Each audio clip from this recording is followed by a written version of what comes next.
What is up with the squad? It's just your favorite auntie with Uncle Tendencies. What's the deal? Should I'm gonna start this one off like this. Trouble, trouble, trouble. They in trouble, man.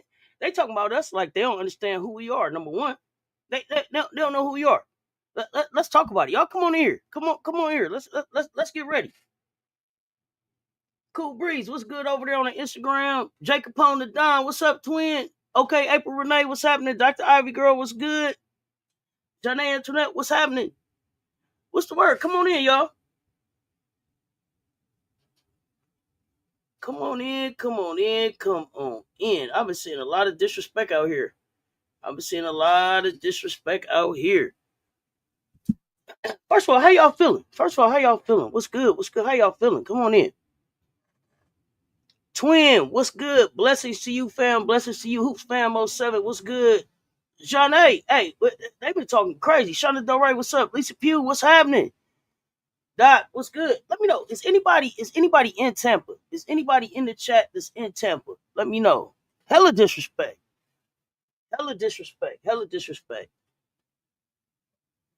If it ain't one thing, it's another, but we gonna make it happen. Oh yeah, they've been chirping. I ain't even talking about the fans, the media. They've been chirping. Y'all. So Russell over there on the Instagram, what's up, fam? Yeah, they said we under UConn mercy. I seen the headline that called us a victim. I don't know who the hell they think we is. We the defendant champs. Until us, Cecil Johnson. Until us, y'all. That's why I've been saying that. Until us. What's happening? Y'all let me know how y'all feel. First of all, y'all been watching all of the tried to twist Don words up about Paige. Did y'all watch that interview? Did you watch the interview that Don gave? And it was so crazy because before when she gave the answer, she said, I'm gonna tread lightly right here. I'm gonna tread lightly. No, not one article has addressed us as defending champs. They're not giving us a chance to win tomorrow. None of that. Didn't make it, had a nephew getting married. Oh, congratulations. You watched the interview? Okay. I did? Okay, good. Y'all seen these interviews. Y'all been watching the content that's out there. Oh, the bullshit they've been talking about us. Come on, Marilyn Jones. Let's talk about it. Come on, that's why I'm here. That's why I came up for. That's why I came up. I was gonna get started tomorrow, but let's start pre-gaming now.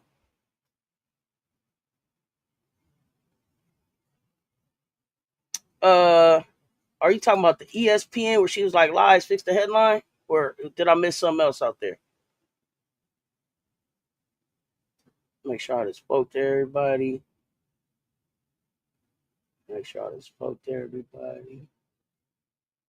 Yeah, ESPN need to quit.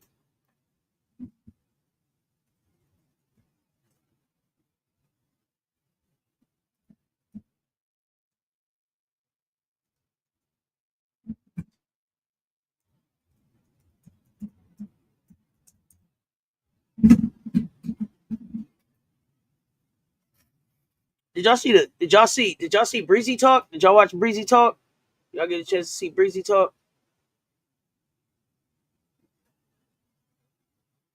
What's up, D Lee? What's happening? What's good, fam? I love Breezy's presser. It's about 30 minutes long. Page legacy is solidified with or without a championship. Yeah, I'm back in business with the camp, fam. We couldn't have a Natty go down and not be on the camera. Yeah, good. I'm pissed off about yesterday, but everything happened for a reason.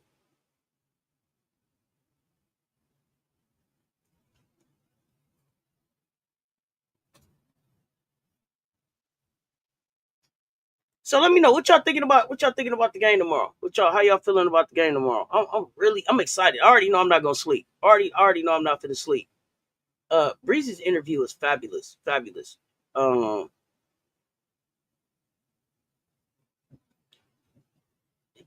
you know, this is one of the first teams that I ain't been able to just have a favorite on.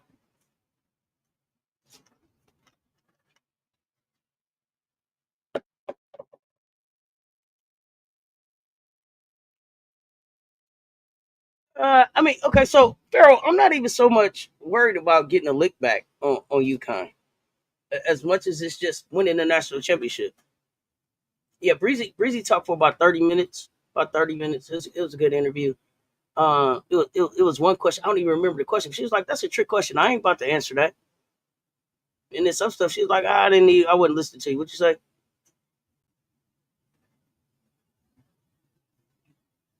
I don't know who's gonna guard AZ, Riri, but I do expect the matchup to be different. I expect the matchup to be different for no other reason than we're not the same team. I mean, they're not the same team. Like the teams are in different places than they were a month and a half ago. I also expect the matchup to be different because quite frankly, I think we're the deeper, more experienced team when it comes to winning the national championship. So there's that. Um, I don't even know where to start. I mean, one love was good. What's good? What's good? Talk to me. What's happening? What it do? What it do? Come on in, y'all. Run them lights up. Run them lights up coming in. Run them lights up coming in the door. Some housekeeping. Please make sure y'all hit the like when you coming in. Y'all do me a favor. Share the video back out. Share the video back out. I need y'all at least five people to share the video back out on YouTube. When you see me on other platforms, I'm trying to build and grow right here, y'all. Five people. I need five folks to share the video for me. I need that. I need that support. I mean, in terms of who guards who, because I will put Raven on AZ this time around for sure. Um, trying to think. Raven is probably going to be on Page, right? Breezy will probably be on AZ,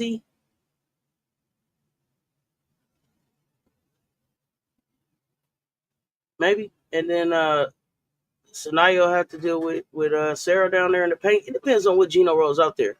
I think the transition D was the problem. That was definitely a problem. Everyone that's talked today has shown no respect for the girls. It's like they already have a champion before the game starts. Yeah, they picked their champion. They definitely picked their champion. I will agree with that for sure.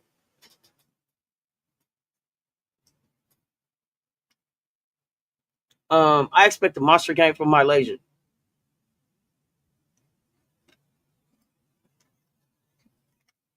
I expect a monster game from Lay. Um,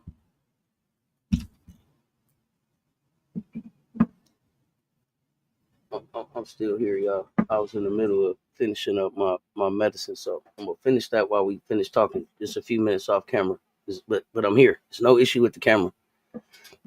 Same disrespect as last year. I think it's even a different, even more of a disrespect this year, Stephanie. And the reason I feel like it's more of a disrespect is because we went undefeated last year and became the champs, and we should have been respected as defending champs. Like last year, y'all said y'all made us a number 6 because y'all wasn't sure uh uh who we were going to be, right? Who we were going to be because it was a new starting five. We had graduated to starting five. Who are we going to be? We understood that, but y'all knew exactly who we were going to be coming back. True, we lost Camila Cardoso, but with what we added and what we had already, there was no reason for them to be doubting us. There was no reason for them not to be treating us like national champions. There's no reason for them not to be saying the defending national champs. There's no reason for them not to be giving us a shot at winning tomorrow.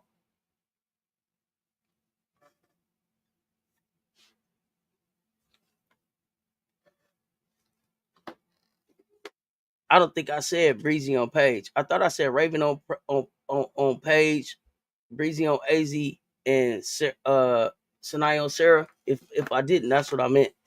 What's up, Jeremy? Um, Dawn dropped bars today. Late thrives in the fast pace. I think her minutes increase tomorrow. Yeah. I mean, I'm expecting everybody to do some work.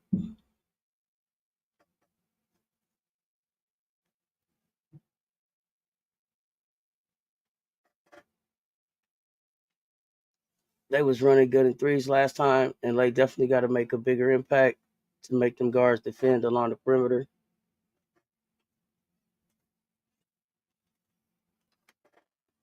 So here's what I remember about the game: Joyce and Lay were the two high scorers, and we needed our starters to play. Our starters were all in single digits, with the exception of Tina Pow Pow, and we needed Chloe Kitts the ball. That's what I'm saying. Bring Wayne, play Gamecock defense, and bring home the trophy. Play Gamecock defense and bring home the trophy. If, like Don said, if we do what we're supposed to do, everything else takes care of itself. I know we're gonna be better tomorrow. I know we'll be better tomorrow.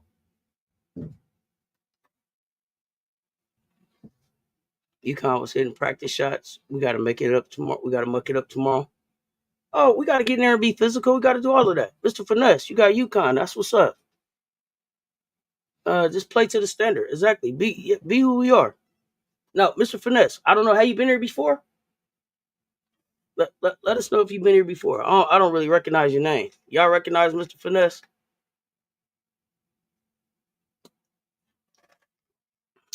Oh man, Odecker, real sore loser. Miriam Dowda got on Odecker's nerves too. I can't wait. I can't wait for Dowda tomorrow. I can't wait for Dowda tomorrow. I'm really looking forward to it. I'm so glad that three dropped at the end of the game. I think that's gonna be fun for her. You think Bud will get into foul trouble? Trouble? Okay, we'll see. I think that, I expect UConn to play. I expect UConn to play smart basketball. I expect them to play very smart basketball tomorrow. This is the championship I call for. So I'm looking forward to it. I expect us to take care of business. Now I don't know what that means as far as like score, but for me it means that, at the end of the day we holding the trophy for sure. Okay, KMS 929, UConn by 30 again. KMS 929. You been here before? I'm asking the same questions. I'm asking the same questions. Defense will not win you championships. You have to go as well, otherwise you're going to get blown out. Okay. Oh yeah. You been here? Okay, good. You been here before, so then you know the rules. You in here talking about UConn? The only thing that we ask is, should you lose tomorrow, show back up and get a respect. South Carolina needs to close UConn out on their 3-point shooters. Wrong chat, my guy. No, everybody welcome here, but when you come in, popping off, be sure that you come back. That's all I ask. Because I don't recognize none of these names. There's never saying nothing in the chat before for real. So that's my thing. If you gonna come in and talk now, talk after too. What did Odecker say? Because win, lose, or draw, I'm here. Tessa need to take care of the ball. They were pressuring her and she just turned it over. I'm a SC fan. Okay, I got you. But you said what? UConn by 30? You're a SC fan, but you got us losing by 30? That don't sound like no SC fan that I know. Does that sound like any SC fans y'all know? How many SC fans in here got UConn winning tomorrow? Put a one in the chat for me. I don't see no ones. So you a SC fan, but you got UConn by 30? Explain it.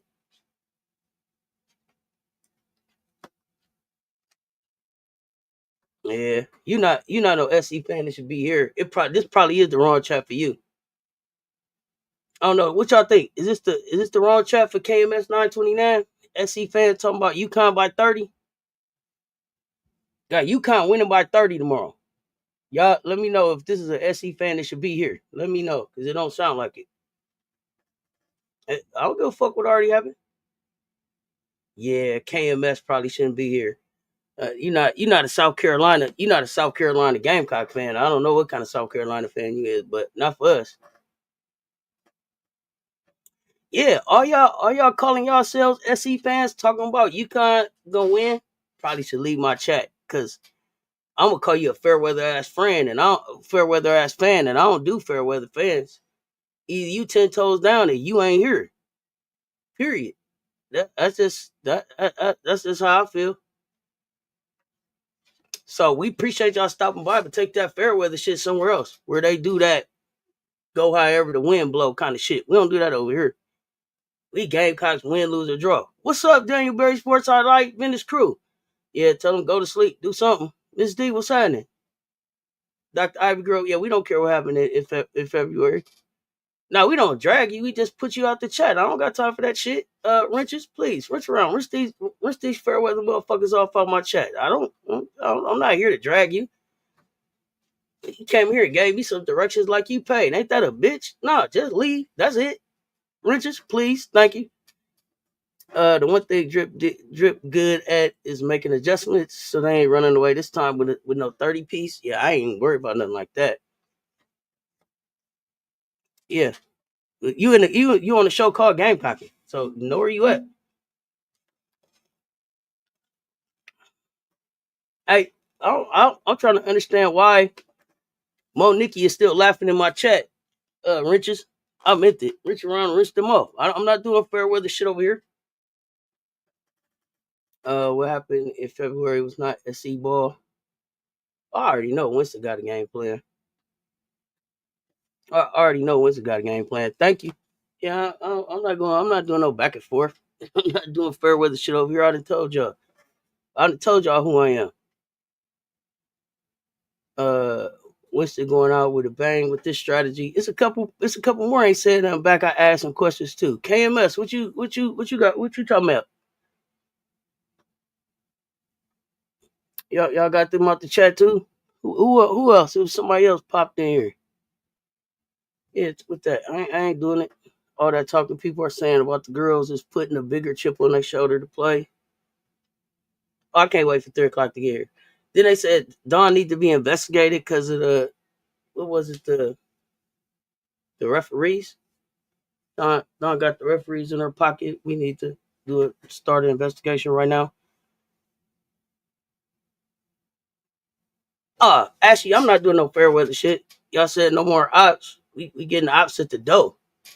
You came here and said you was an SC fan, but UConn gonna win by 30. I don't know no SC fans like that.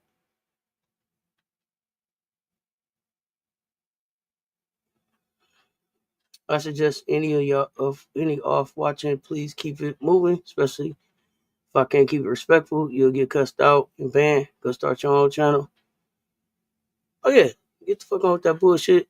Yeah, we call them out quickly. We through over here. We through playing around over here. Matter of fact, those of y'all that's interested in getting in the mansion, shoot us an email. Shoot us the email. Let us know you're interested. Be sure to include your YouTube name, how long you've been watching, whether or not you participate in the chat. Let us know. Shoot us an email at connect@cesstalksports.com. That is the only way to get into the mansion. Now, shoot us an email and we'll let you know. Hey, everybody, what's good? What's good, Charmaine Thomas? I'm sorry. Man, you may have to turn them on and turn them back off. It's something weird going on with them. Yeah, I'm not even here for it. Mary Austin, yeah, they haters. We ain't worried about them. Plenty other chats to do a late night troll. Yeah, stroll, whatever it is you want to do. Yeah, but this ain't just a chat over here. This is a community, and so it's certain things that we ain't standing for over here. We had a meeting. If you look at how what one of I can't find they are pissing me off. Can't front. I'm sorry, they are pissing me off. Trying to turn Dawn's words around. Like she said, respect her team and what they have done. Not only that, she said she was gonna tread lightly from the beginning. It was a question to set her up. They asked her a question to set her up every Final Four.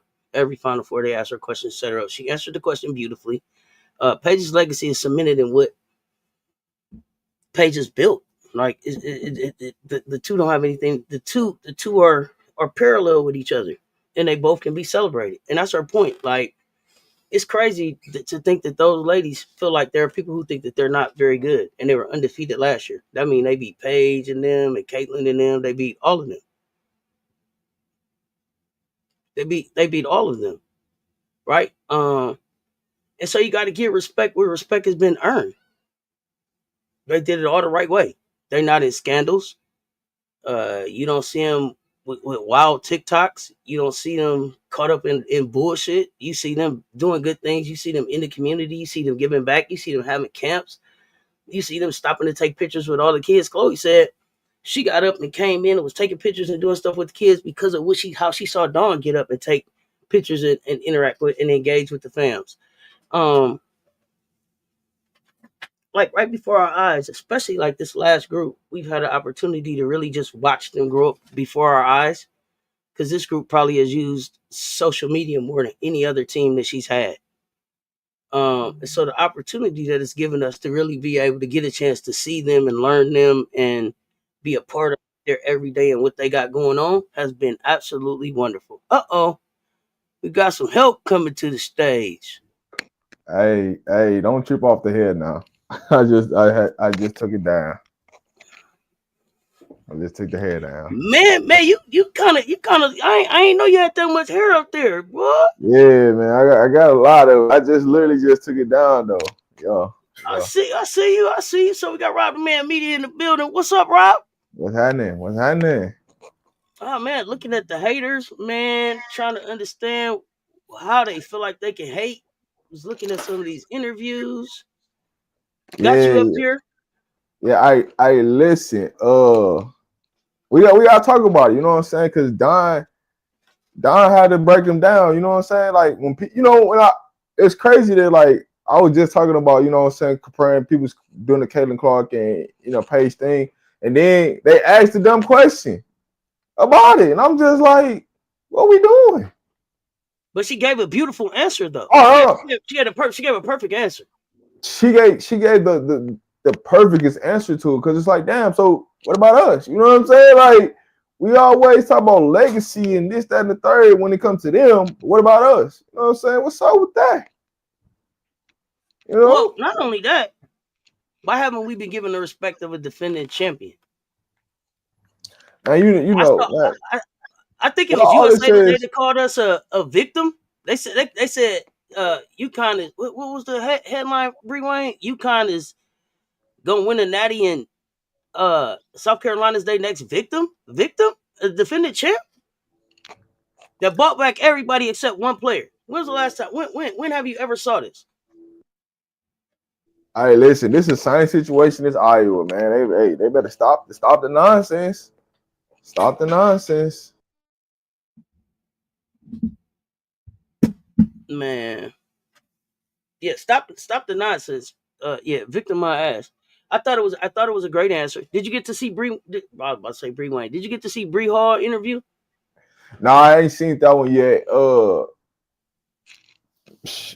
Man, I've been so busy with like the Colorado stuff and a bunch of moving pieces for some plans I got in the future that I ain't get to see everything. But that one, with the Don Stellia and the interview and stuff like that hate just got sent to me because I kind of like low key missed the interview.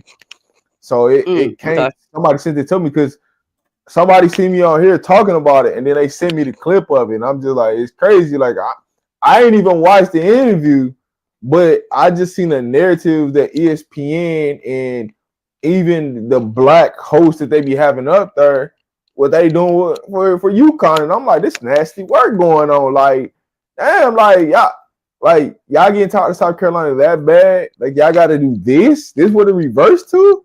Like, come on, okay, man. I guess my thing is for y'all to be tired, or what did they call it? What was it? The I forget the term that they use as far as like for South Carolina, like they basically over us, right?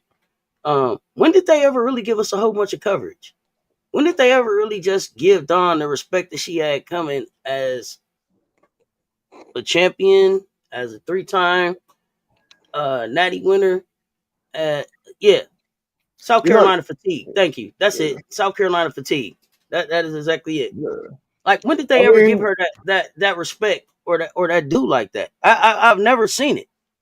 Like, it's that, not like there's a whole bunch of there's not a whole bunch of documentaries and national commercials. Like, I tell you something, I am sick of.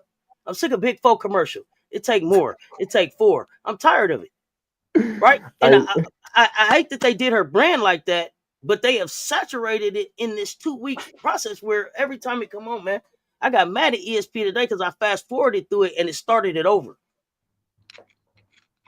It just brought it right back. Like, you're gonna listen. I'm like, bro, this is crazy. So I don't even know how they could be fatigued because they ain't saturated the market with us like that.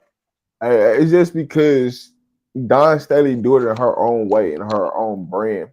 So it's like, for me, I'm so prone to it now, like, because being a content creator for the Colorado, I'm so prone to it because they do it to Deion Sanders too. It's like ain't nobody being talked bad about in the draft but Colorado players, and it's just like, damn, like y'all that hurt that you know what I'm saying, that we in the spotlight, like we can't help it. You know what I'm saying? It is what it is, and it's like South Carolina just getting that same treatment, and it's just like, damn, you know what I'm saying? We went undefeated, and y'all didn't even give us no coverage. Y'all look at the schedule we put. We had one of the best schedules in the country. We can't even get credit for that. But y'all just want to hand them the national championship on a silver platter. Like, hey, y'all did something, but y'all ain't played nobody.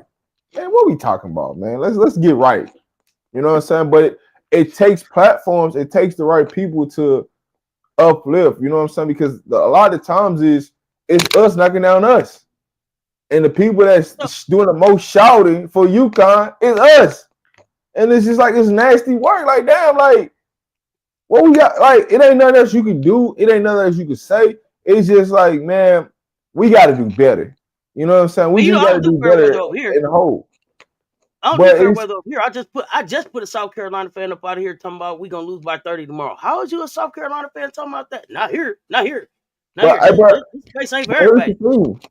It's the same. Hey, listen. That same fan probably thought Kelly Clark was gonna do the same thing, and guess what happened? She left with no rings, right? So what you think Paige gonna end up doing? Leave with no rings, right? So it's just like, y'all can make all these agendas, because every time that y'all make it about the team that they trying to blow up, that team end up losing every time. So here's the thing. I got a question for you. Do we see better narratives if these games weren't on ESPN? If ESPN wasn't so involved, if these games was on the UPN, I mean, I don't even know if UPN is still around, but you know what I'm saying. If it was on the CW, It don't really matter where the game. They could have put the game on CBS, right? Just like the men's game. Mm-hmm. It was still them narratives already created, right? All right, because you got to have somebody from corporate America to thrive with, right? And that's Pages that front and center person. They not even pushing Sarah Strong, and she the one, you know what I'm saying, been cooking. But you know, that's a whole nother story for a whole nother day. You know what I'm saying? The people it's just Page or bust. You know what I'm saying, in the situation, because what else do you got to root for? You know what I'm saying? Like, Juju going. Did Paige win? So Paige won Naismith Player of the Year. Is that correct? Yesterday she won Player of the Year, Naismith. Juju won. No, Juju won player of the year. Who won Naismith? I mean, I'm sorry, Wooden Award. Who won? I think Paige won the Wooden. Juju won Naismith. National Player of the Year. I know Juju won National Player of the Year. Betts won. Betts was Defensive Player of the Year. Sarah was Freshman of the Year. Am I getting these right? Correct me in the chat if I'm wrong. Y'all know how I take my medicine rolled up, not on the rocks. She won the Wade. Thank you. Paige won Nancy Lieberman.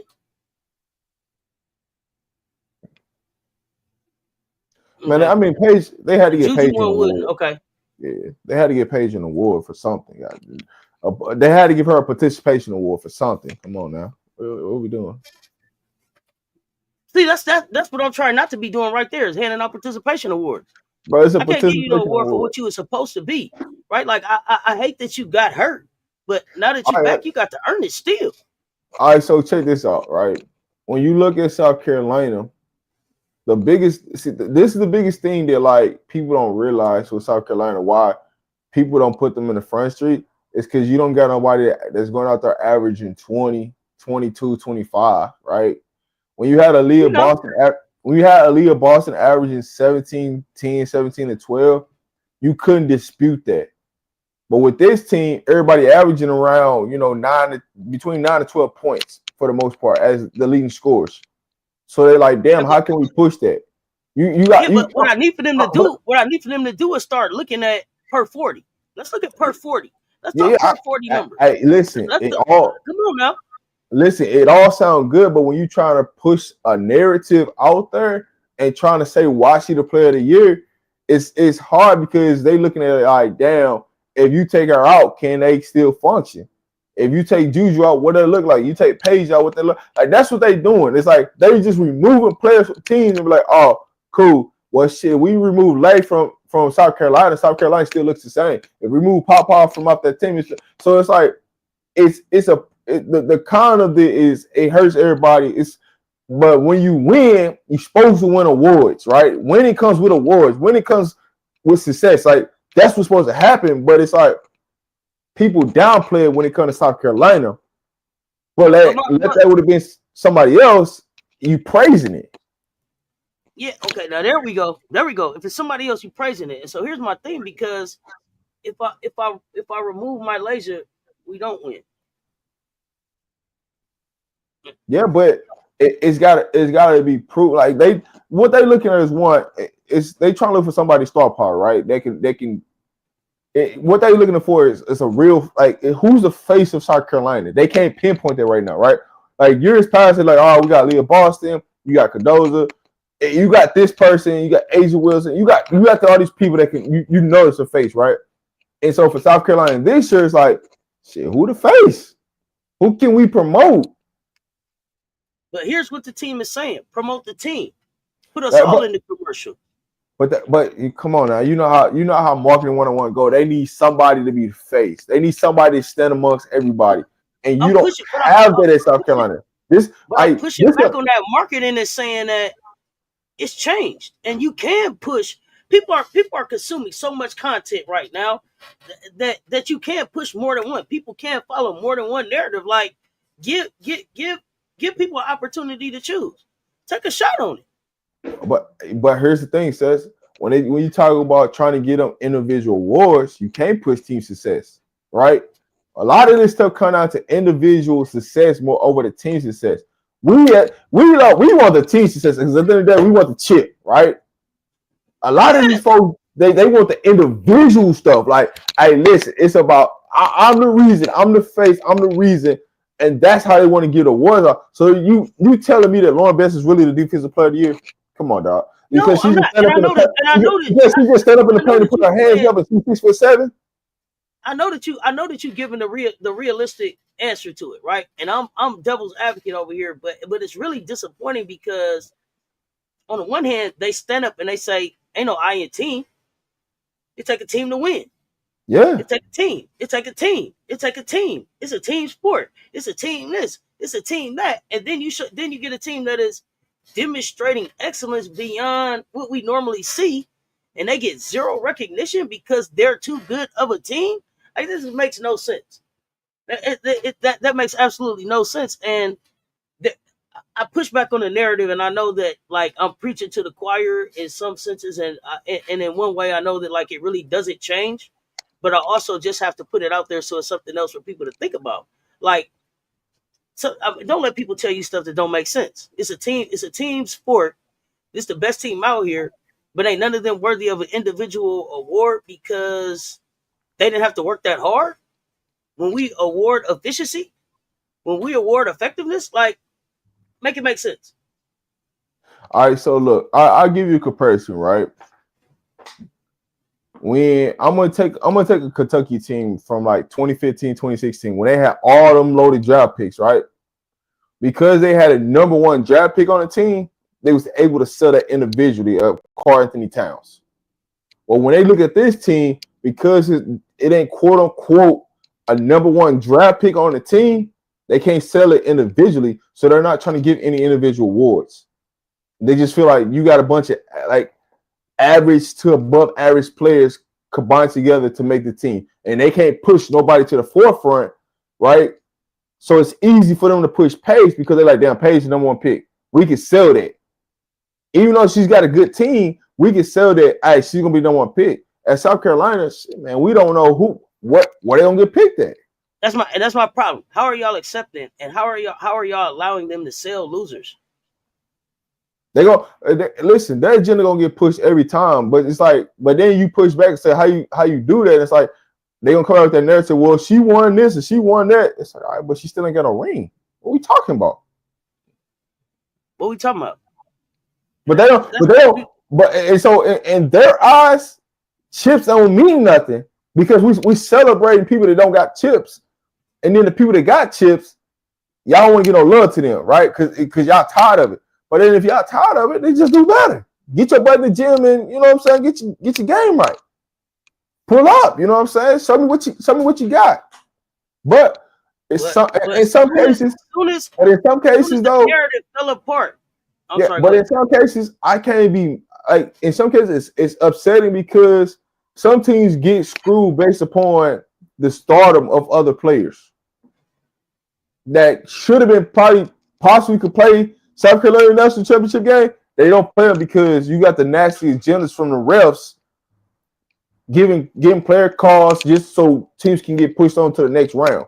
So it's a lot of things that politics. It's a lot of politicking going on, I should say, in a round.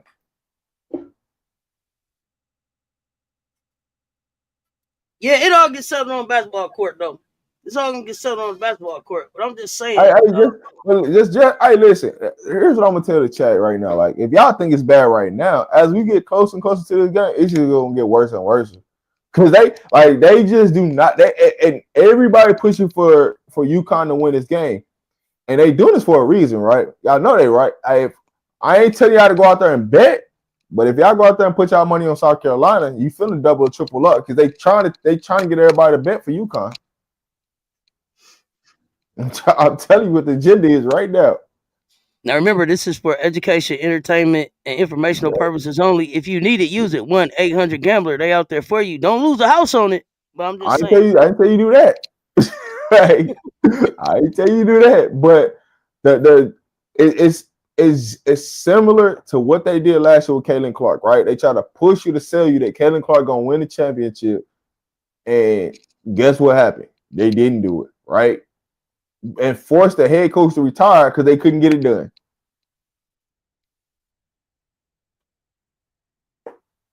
Where does UConn go tomorrow after the loss? 1, 2, 3 Cancun. We see you in the draft, baby.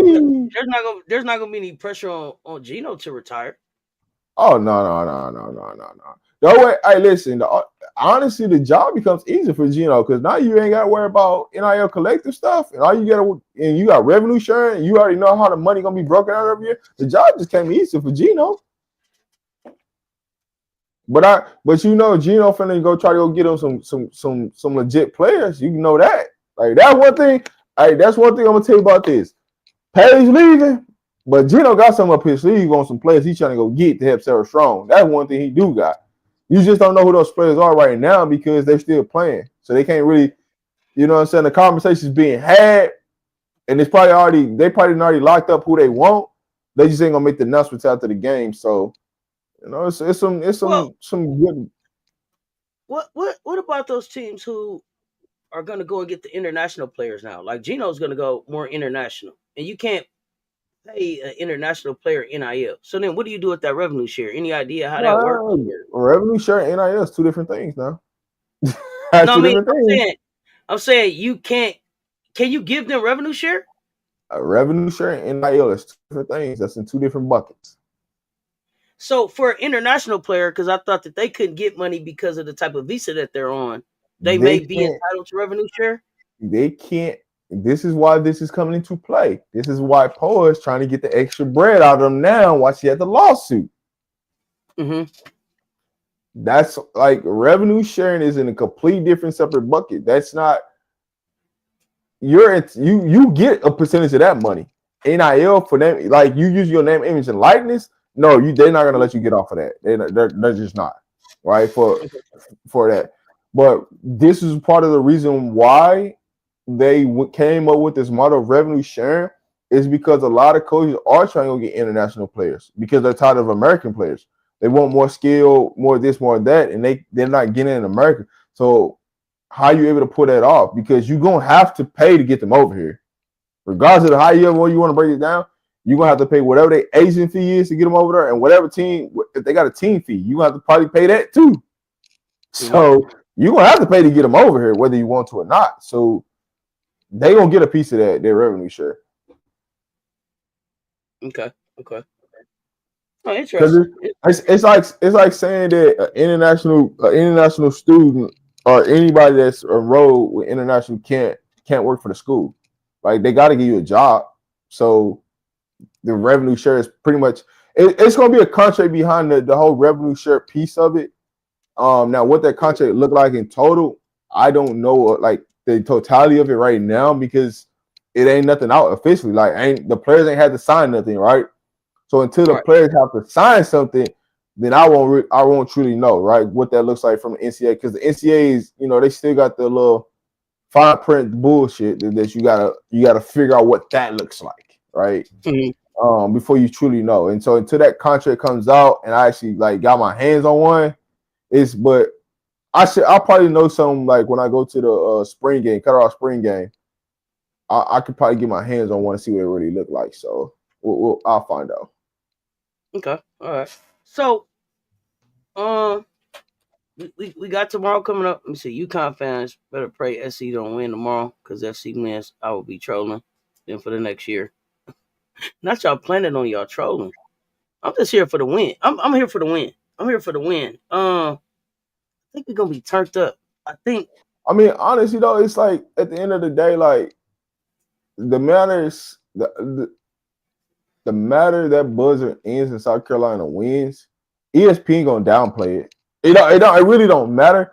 I just want Don to just come in there and just like let him have it. Like let him have it, give him something to think about for real. Like we gotta cut out with the nonsense, because at this point Don getting frustrated because it's like, damn, like we give y'all the best schedule. We play the best of the best. Like we ain't ducking smoke from nobody. And if you need us to go overseas and do it, we'll go overseas and do it. It don't matter where you want us to pull up. If you want us to pull up in a parking lot and play, we hooping. It's up. You know what I'm saying? So it's like, why can't you come and talk to us and have interviews with us like y'all do everybody else? Don't come have interviews with me. Come have interviews with my players and find out who they really are. And you get a different view of the program. So now, Don got to do something outside the box to be more creative, to put the spotlight on, on South Carolina. Because they're using tactics against players not to go to South Carolina, right? Of course. Yeah. I got a question. When Don says we need our own TV deal, is that separate from like something on the SEC network? Yeah, like she was like, we need our own TV deal. Well, okay, now that's completely different. Like she's trying to. All right, but listen, check this out though. Okay. If Don really smart, she just calls Prime, because guess what Prime then did? He got his pretty much his own network from his son to he pretty much got 3 networks in one at the university, right? So the NFL and ESPN was trying to control the pro day yesterday, right? And Prime was like, "Nah, I ain't letting y'all do that. We got our own in-house team." And they went live before the NFL Network and everything came on, because the NFL Network was basically like, we gonna show what we want to show, because we didn't show all this, and we're not going to give you the extra airtime to benefit your college. Okay, cool. Well, we'll just do our own thing. Now, our network, we showing it on YouTube, but guess what? We just got 100,000 views or more live. People just watching off our network that we built in-house, and you can't control nothing.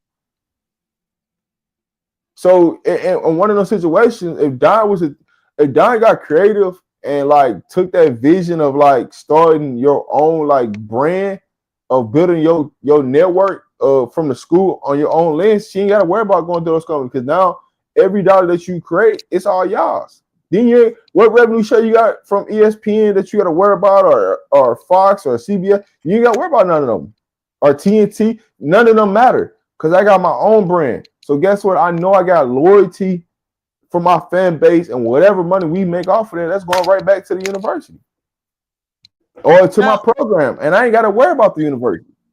UConn does something like that.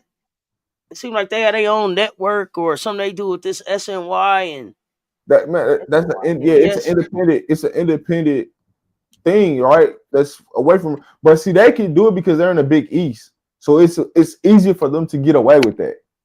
And the SEC, you gotta get shit approved, and the commissioner ain't trying to prove nothing like that because that's all right. So you want to know why Dion ain't in the SEC? It's because of that. Because they wasn't trying to let him do that. What he's doing in Colorado. That's the reason why he's in the Big 12 instead of the SEC. Because if it would have all panned out right, he'd have been at Auburn. Really, Auburn? Yeah, he'd have been at Auburn. Like so the original two schools that he was really down to was Auburn and Arkansas. Those are the two SEC schools that he was down to. But neither one of them wanted to pull the trigger to let him have his network because they got to get approved by the commissioner, and the commissioner wasn't going for it. So the BS of the SEC is the reason why it doesn't happen. Well, I mean, ain't it a beautiful thing? It's a beautiful thing that he has that autonomy, right? It's a beautiful thing because guess what? I control everything that you do. There's nothing you could tell me because I've already been there to the mountaintop and back that you could control how we do it because I was in marketing. I was on TV for 20 plus years. So you finna try to tell me I don't know how to market, and when I've been around it, come on, man, I'm gonna market my program how I want to, and I can control the narratives.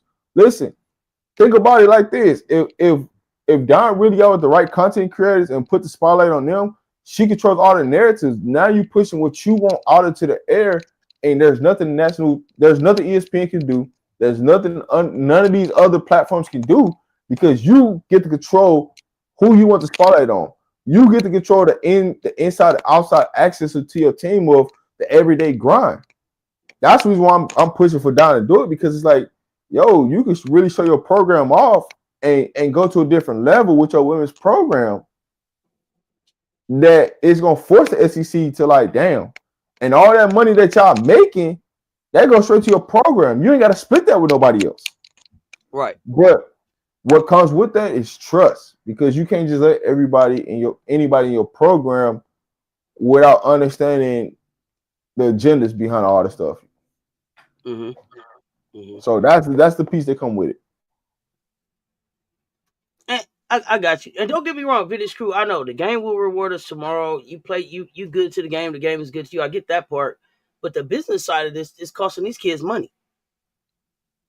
And really, being an undefeated national champion should have put some real bread in their pocket for how this NIL game is going.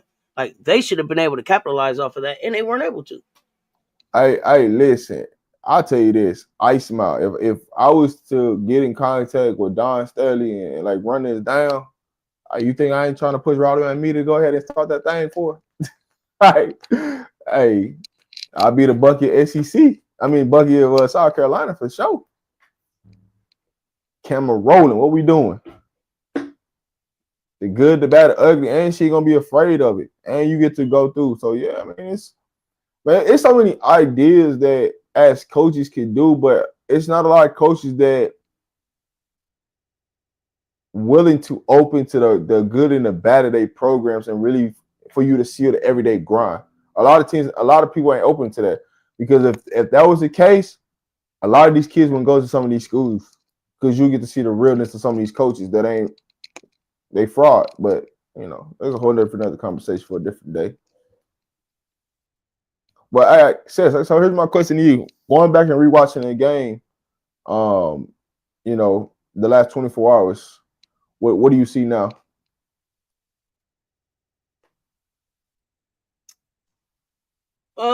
I saw. I saw a couple things. I saw Chloe needing to lock in a little bit more. I saw Chloe just listen. Oldacre's too big for Chloe, so when I'm thinking about the matchup of Chloe for tomorrow. How will we handle Chloe? Will we have Sanaya get on Sarah? Will we have Chloe get on El Alfie? What would that look like? I'm excited about Joyce. I felt like she had a real breakthrough. I felt like she got to another level of comfort. I'm really looking for her to be able to play like that point forward position a little bit some too. I liked her coming off the dribble. I think that makes her dangerous. I think that Miriam Dowda could be a real X factor tomorrow. Nobody was expecting Miriam to be ready. Nobody was expecting Miriam to do anything. Miriam Dowda's defense is a problem. It's a problem. And if nothing else, but just the harassing. She got on Odaker's nerves yesterday. She got on Odaker's nerves to the point it looked like Odaker wanted to just throw her down on the ground.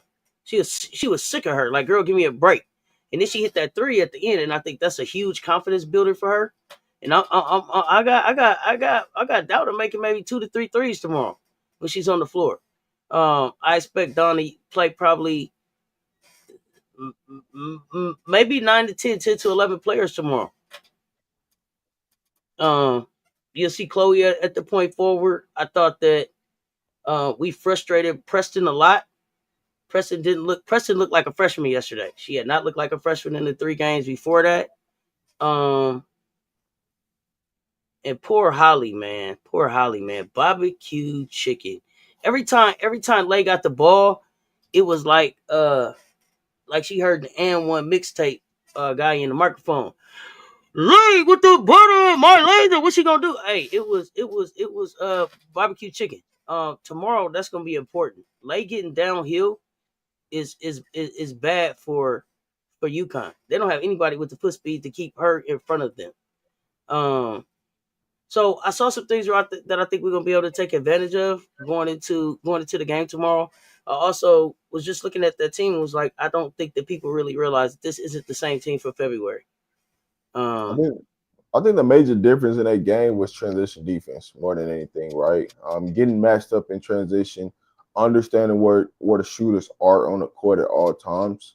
That was the biggest thing that resonated to me when you really go back and watch that game in totality. Like, if you just take your emotions and your feelings out that game and just pure watch the game, the biggest thing that stood out is transition defense. You fix that, just fixing that area alone saves you 15 points.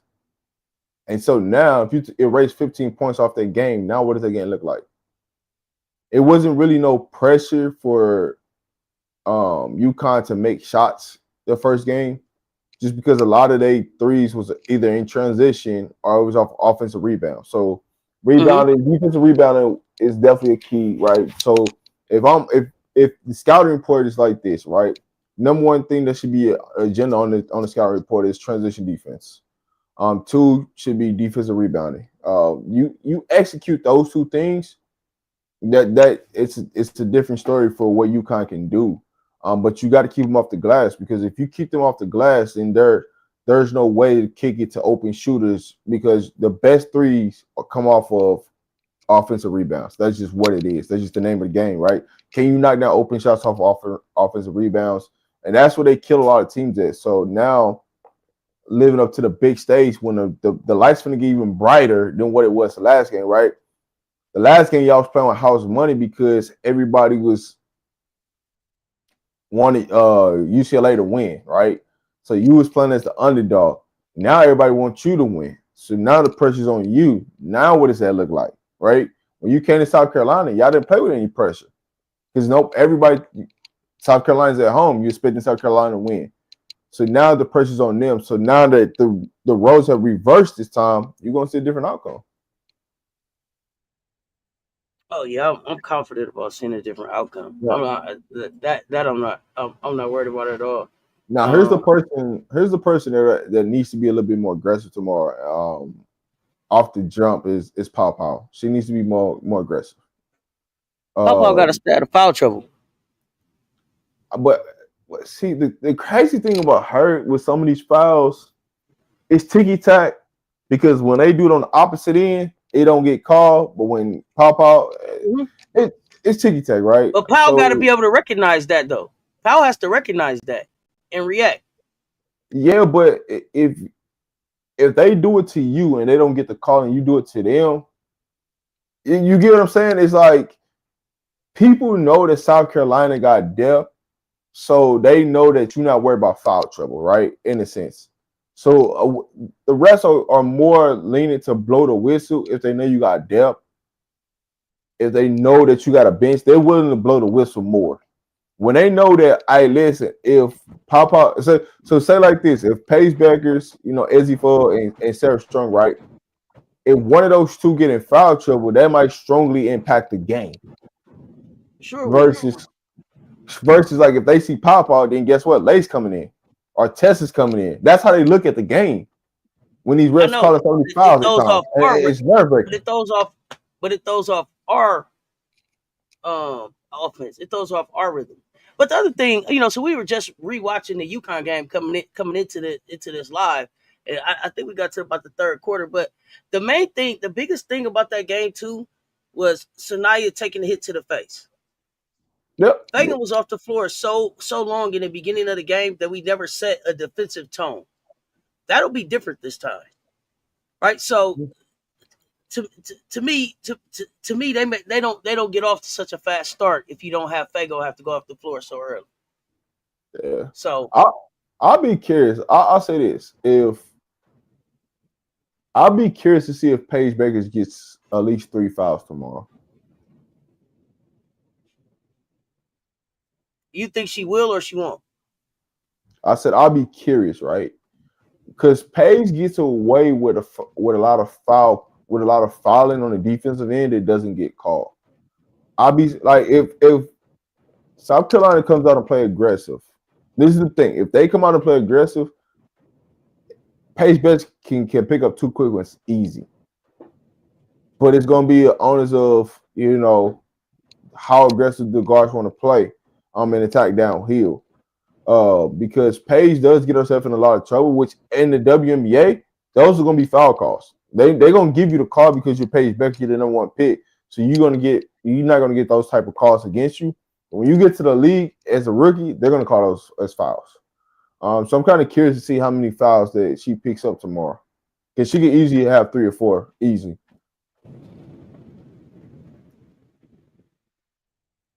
So do you think it's more important to get Paige in foul trouble or Sarah Strong in foul trouble? To me, honestly, I would rather have Paige in foul trouble because Paige can control the game better than Sarah Strong can control the game. And what I mean by that is Paige will give up the ball to understand that the ball's gonna get reversed back to her at the end of the shot clock, and she can go make pressure shots. I don't know if Sarah Strong is ready for that role yet. Now, there's times where Sarah Strong can put them on their back and carry them to some wins. But when you talk about playing in a national championship game and it's your first time being there in the bright lights, we don't know what that looked like yet. Mm-hmm. We know what it looked like for South Carolina because we didn't see players playing the championship game, especially the seniors. This, this 3 out of 4 years you'd have been there. So we know what it like for them. So for me, the person that they don't want to get in foul trouble will be Paige out of everybody because Paige can kill you in transition with just the lead passes, but she can also, pull up from 3. Sarah Strong ain't pulling up from 3 in transition, right? So we'll see. How you feel? I was actually thinking Sarah. I was actually thinking Sarah. So to me, Paige is gonna be Paige, right? She's gonna be effective. She's gonna be efficient. She's gonna make the right pass. She's not gonna take a bad shot. That don't change. You can't rush her, right? Az, she looked like she's heating back up. Oh, we got Coach Coleman in the building. We got and then Sarah. To me, if I take Sarah out, then I create a little bit more space in the paint for my bigs to be able to work. That was what I was thinking. And to take a 3-point threat off the floor. I mean, yeah. So if you do take Sarah off the floor, right, you do affect UConn's offense from what they want to do, and they space and pace, and they dribble handoff action, that comes a little bit less effective now because Sarah can make that thing go. Because if you cheat against one of them, she can put the ball on the ground and get you in true foul trouble, and she can create havoc from that way. Because that's what they're looking to do is create that mismatch with her. Because they don't really have another big that they can throw the ball down to. They can go get them a bucket. The other big out there, she's out there to rebound and just cargo space. Really, she just the dirty man. That's what she is. Just do all the dirty work. You ain't gotta do none of that. Just do the work. You know what I'm saying? Let's take a charge. That's a rebound. That's a block. Whatever that looks like. That's all we need you to do. So I get where you coming from with Sarah though, for sure. Well, because another thing about Sarah it wasn't just a scoring, right? She had 13 rebounds, but she also had 4 assists, 2 steals, and a block. Yeah. Right? I want to be able to take all of that off the floor. Right? Versus But once again though, Becker's had 10 assists. You know what I'm saying? They both had a double-double. I'm just canceling one of the double-doubles out. But you also gotta look at it. Just like you said, Fagan went on the floor, right?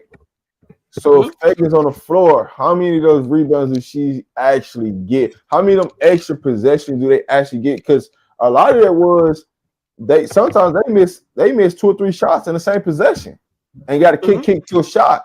So how you start to get it's demoralizing when you can get a shot and you getting one shot and it's out, one shot and it's out.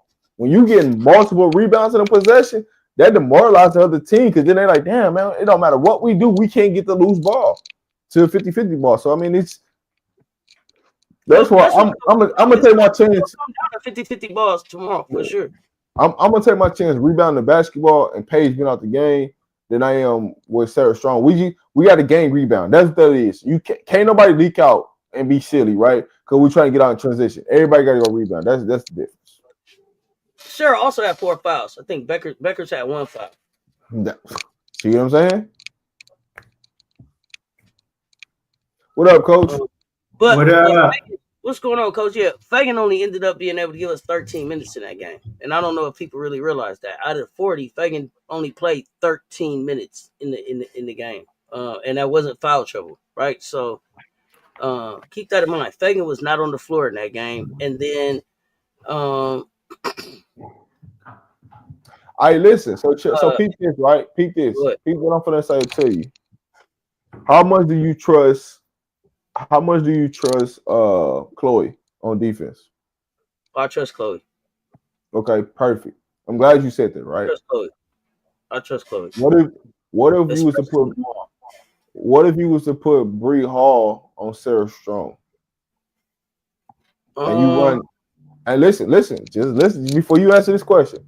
Put Chloe in help. That's you get where I'm finna go to, right?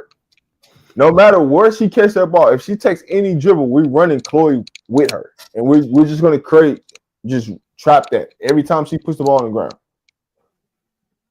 I think we just seen Chloe trapping, but I think she was trapping with Fago.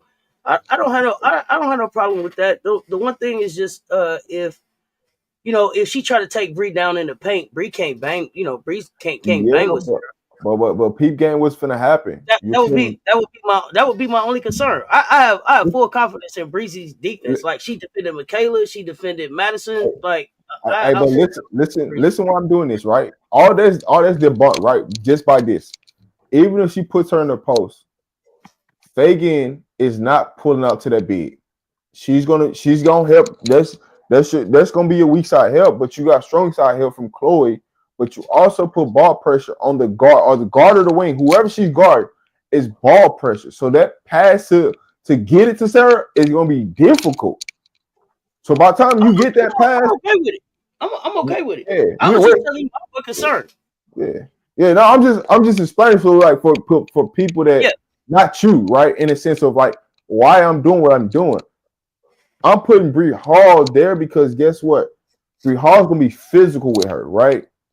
As many times I want to throw as many defenders at her as possible because I want to get Chloe comfortable in the game.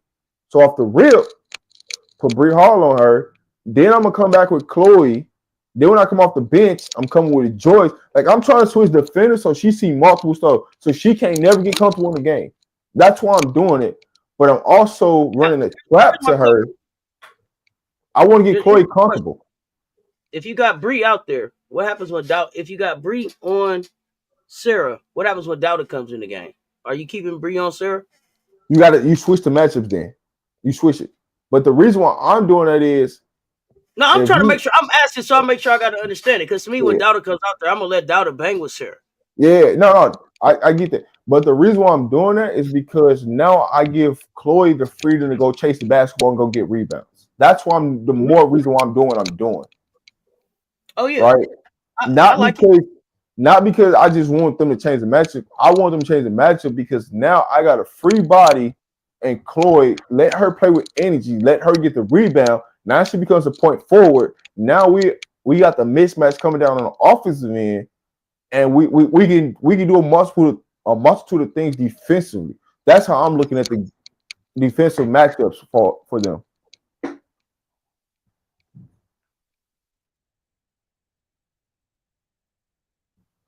Who do you have on Paige and Ezzy? So for on Paige, I'm taking Raven and putting her on Paige. Right?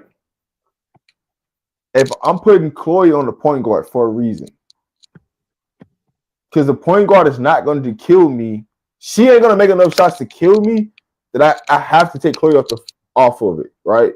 And they're going to put the point guard in the corner because they're going to run some type of dribble handoff action where you're going to automatically switch it. Guess what? Now I got a bigger defender for Paige is going to see a bigger defender no matter what she do when she come off of it. The point guard's going to be in the corner. So if the point guard's in the corner, whoever's guarding that point guard, she's not going to make enough shots to beat you. That's what Chloe, Caitlin Chin? Yes. Okay. And then you got Raven. You got Raven on Paige. Yep. I'm taking the length, right? Because guess what's gonna happen? So you putting Pow on foot? Yeah, yes. Because I can help off and they're gonna run. Think about it like this. They're gonna run a dribble handoff, right? I don't care if you run it with Sarah, if you run it with Pho, if you run it with Paige. Any one of them three matchups, you're switching to a bigger person on them instead of a smaller person in reverse. I love Chloe forward. Yeah, so now you're playing an advantage of what I want you to play in because now I'm putting length on you. Every time you drive, you got length. Every time you got to make a shot, we can challenge every shot that you're going to take. The person that we gonna cancel out this whole situation is the point guard because the point guard is the least person that's gonna be looking to score. We're gonna try to make the point guard into a scorer. If we make her to a scorer, guess what's gonna happen? It's gonna be a lot more missed shots, us in the open court, and we got the right people in rebounding situations. That's what I'm doing. Gotcha.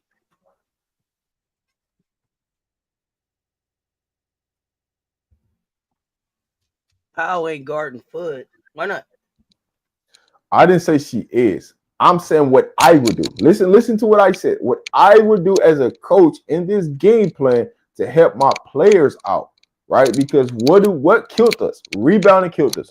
So how do we execute to get our players in a better rebounding position, but also make UConn take more tougher shots? That's what I'm breaking down. What I would do to start this off. Hey, listen. So since Powell ends up on foot, are you saying that you just let foot go off? Listen. What's going to happen? They're gonna run for off a screen, or they're gonna run some type of dribble handoff to her. When they do that, Powell is not gonna end up being the defender on her. That's what I think people keep forgetting, because you're going to switch the action. So now, guess what you're seeing? You're going to get somebody longer. If you run it with the point guard, guess what's going to happen? Now Chloe is on her. She's got length on her. Now, are you shooting that shot or are you going to pass the ball? You're probably going to try to kick it back to the point guard. Guess what? Guess who's there? Powell is back on the point guard. So how you originally set you was really going to come out defensively and do it? I'm just changing the defensive matchups from the start of the point of it. So now when you go to run some type of offense, if we automatically switch it, we're putting more length on the ball instead of we're going smaller. Where now, if you put Papa on the point or you put whoever and Fuzz switches that, now she's got Papa where she can go downhill and get her foul triple. I'm trying to avoid her from getting there because guess what? They're gonna run action for you to switch the screen or switch the dribble handoff. So now I got length on her. That's what I'm doing.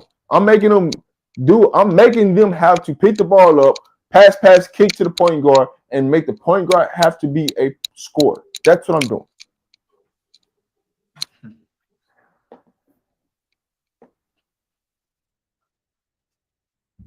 Oh man, yeah, that's what I was saying.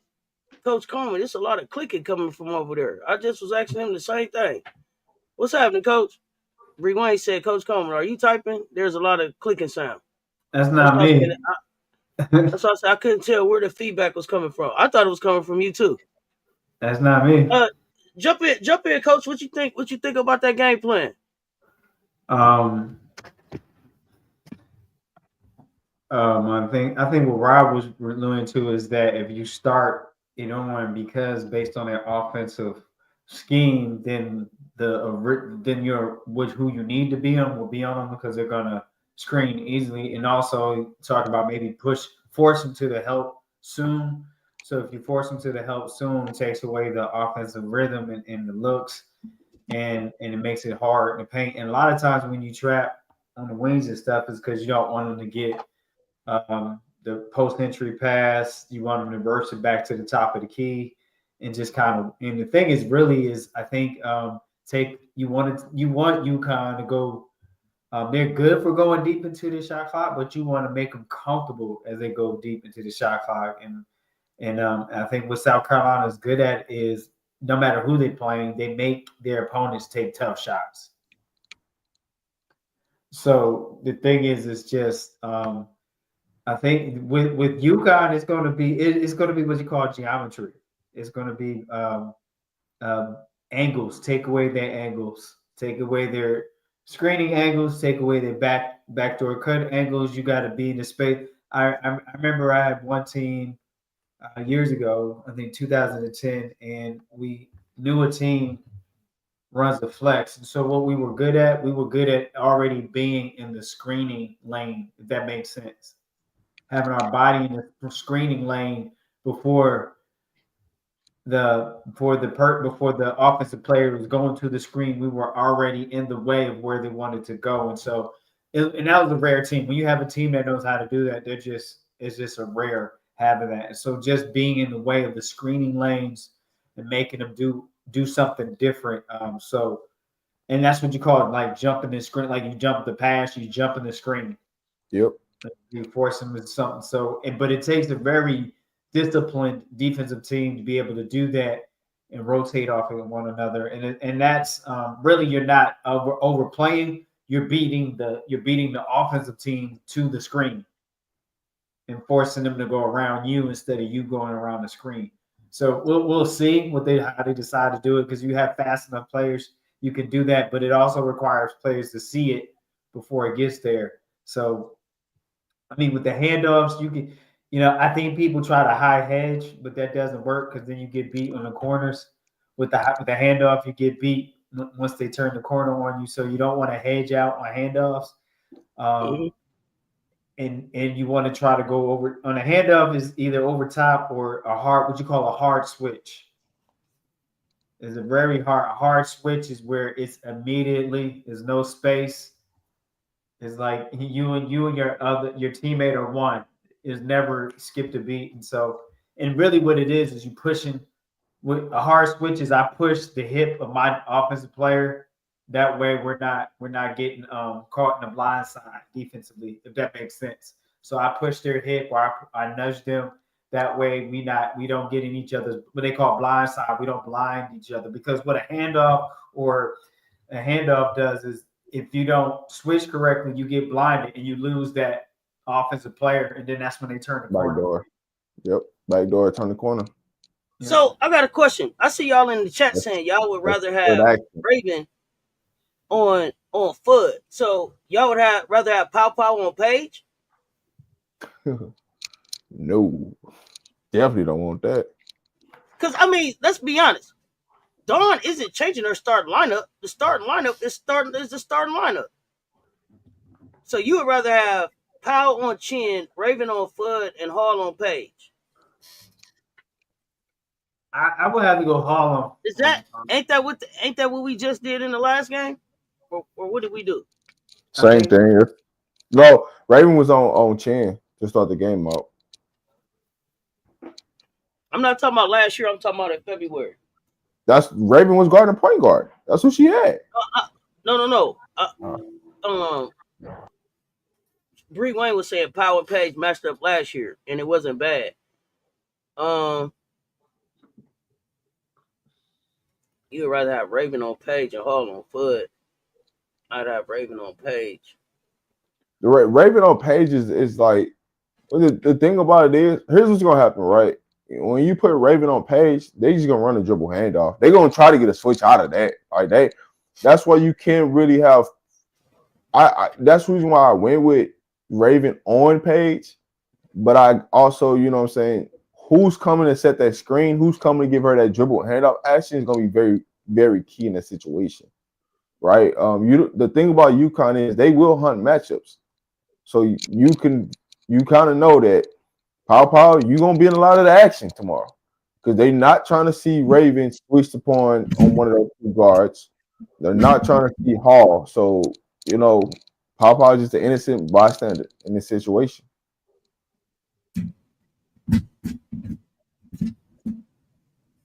Okay, so it wasn't bad. Powell did a good job guarding who? Who did y'all say Powell was on? And when you say it wasn't bad, it was a 30-point blowout. So was it bad or was it okay? Yeah, I mean, come on, talk to me, y'all. But here's what I'll tell y'all, chat. Like what y'all seen in February is not what y'all gonna see tomorrow. Like it's a difference in defensive schemes, schematics, offensive wise, how they play. Like a lot of that stuff that they did, it's gonna change. So y'all don't take everything that you seen the last game and try to put it into this next game because it's two different teams. Yeah, I agree. We're a different team than we were in February for sure. And they're a different team. They're a different team too.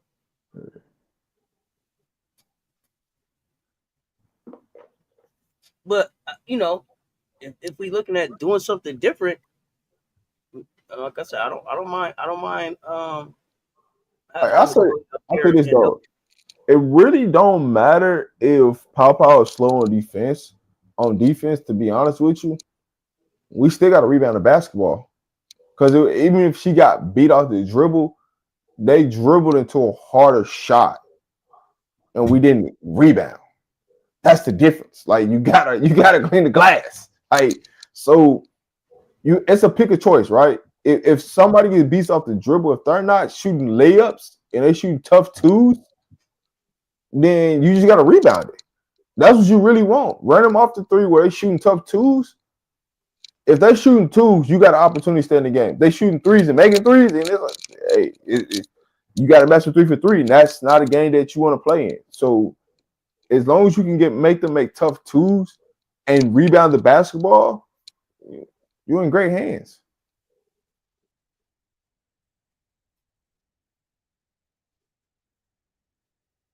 I actually like Breezy on Strong. That's what I said. Put Bree Hall on Serve Strong. Hey, we got 168 in the chat, and I'm only seeing 73 likes. I need y'all to run them likes up. Don't tap on that screen. Hit the like. If you're watching on TV, scroll up to the right. Hit that like. It don't cost nothing. Hit them likes, y'all. Share the video. Hit the like. Share the video. Until us. What you say, Coach? No, we're good. We're good. I was just thinking about. I saw Joyce's name, and I think that's going to be a difference maker with the maturity that she has, and interesting to see the factor that she will play. I'm anticipating for her to be a difference maker. So Coach, who's gonna eat for Wiley up defensively? I so Coach, Coleman. Here's my thing. How would you, if you're South Carolina, how would you defend the pick and roll action with UConn? The pick and roll action. Well, I will. You gotta watch scouting. I will already have. Um, I'd rather for them to shoot, jump out, and get beat, jump outside. So I have help in the paint already jamming that. But they say jam the paint, and I would hedge. I would go with actually what we call it would be what we call a defensive slip because you know they're gonna look to get the roll. Yep. I would try to keep the original. If that makes sense, I wouldn't run into the screen. Yeah. So, and the reason why I asked it, right, because I'm looking at it right when I look at the action, right. If it's anybody that's not Page or Fudd, I'm telling my defender foot off so we can pull you through to the opposite side. Right. The reason why is because the majority of them guards are not stepping back to shoot a three. They're looking to turn the corner to create a better opportunity for somebody else. That's the reason why I was asking, like, how would you defend that action? Because they're gonna run an action. They're gonna try to run a high-low action out of it. But I just want to see how you would defend it from your point of view of it. I mean, biggest thing is you want to jam it in the middle and push the ball handler out on the angles. That's what we used to Ice teach it. you. Yeah, Huh? I ice it. Like, hey, listen, all my teams. Hey, listen, the most dangerous part for us to get is for them to get to the middle of the floor. We want to keep them on one side because now we can load up on the team. You let them get to the middle, now we scrambling. I want us in scramble mode. Right. Least as possible. Right. Basically, is pushing wide where they're not turning the corner. That's the thing. Pushing them back. That's what we call it. Push them up and back. Keep them off the line, the offensive line, and have a good front. When you front in the post that rolls, I think somebody should be ready in denial already. We call it wings up. But that's a great question. We'll see. There's so many ways you can look at it. It just depends on what your personnel can do. So you get I'm your trying third to. station certification, Auntie? I put it out there. I'm gonna see if somebody buy me a Coke tonight. Somebody might buy me dinner or something tonight. This We've is been working hard. We'll see. Natty Eve here, But Natty Eve. I'm trying to understand about Malaysia not being smart enough on defense. Malaysia's Um, turning into one of the best two-way players in the country. I'm I not think. I'm not understanding. Did that person explain themselves? I'm going back in the chat now. I think okay, so you said Lay gets beat on switches. I think Malaysia takes risks more than anything that she gets beat. I wish Lay wouldn't take some of the risks that she takes to block shots and go for steals. But I wouldn't say she's not smart enough to play defense. Defense is just effort. Like, Right. That's the fact. Like that's the fastest. Like she's Midland's mob. See the thing about this group, and this is what I found out about them. This is when I was listening to Dawn talk. Dawn said they like to deal with everything in real time. Um, this group right here is a clock the T right now kind of group. Clock the T right now. We want to know what it is and why right now. They don't wait for nothing. So like, yeah, they want this game.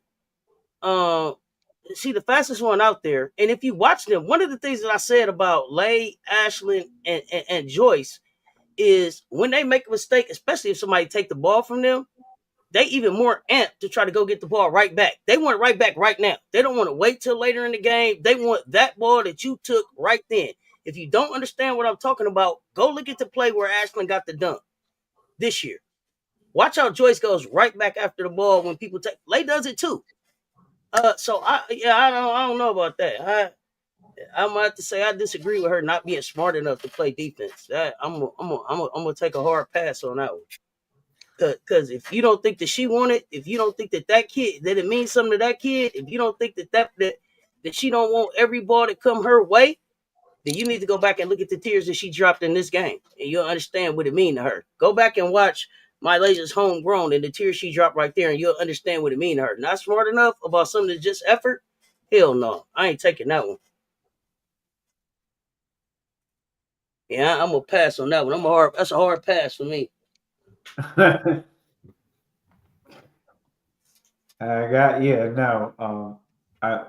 I think in Malaysia just hustles, and sometimes you get caught overplaying. They say you get your hand caught in the cookie trying to make a play, and you gotta hustle yourself back into play. So that's just a part of it. And I think when you have a hustler like that, if I'm a coach, I'm gonna live with that because it's not gonna get beat because you're not paying attention. It's getting beat. Well, one of the things too, I'm glad you said that, because one of the things too is that one of the things that Dawn talked about, what's going on, Buki, and I know that you didn't say that she didn't want it or try. What I addressed was what you said about her not being smart enough, and that's what I'm taking the hard pass on. Her not being smart enough. She's definitely smart enough to play defense. One of the things that Dawn talked about with Ashlyn going out was that Ashlyn had been kind of like a cheat code for them.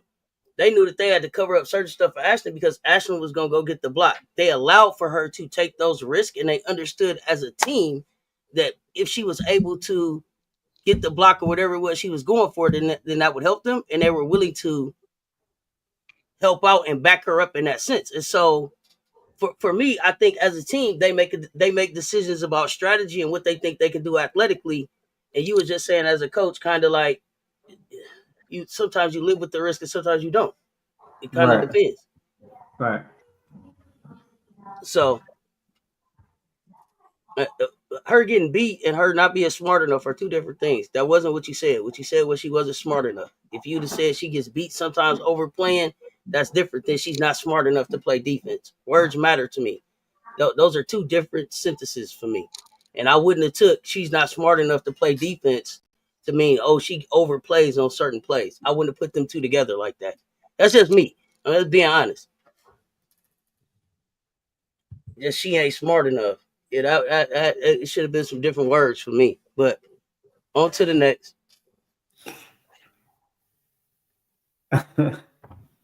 Yeah, I mean, I think all that is hustle. Is if you watch and look at it, it's just hustle and the desire to want to make something happen on defensive end, and you live with the hustle. You'll live with that because they're going to make it up. So it's just one of those things. So I got a question, right? Because it says she doesn't always play to the defensive scheme. How do you know what the scheme is?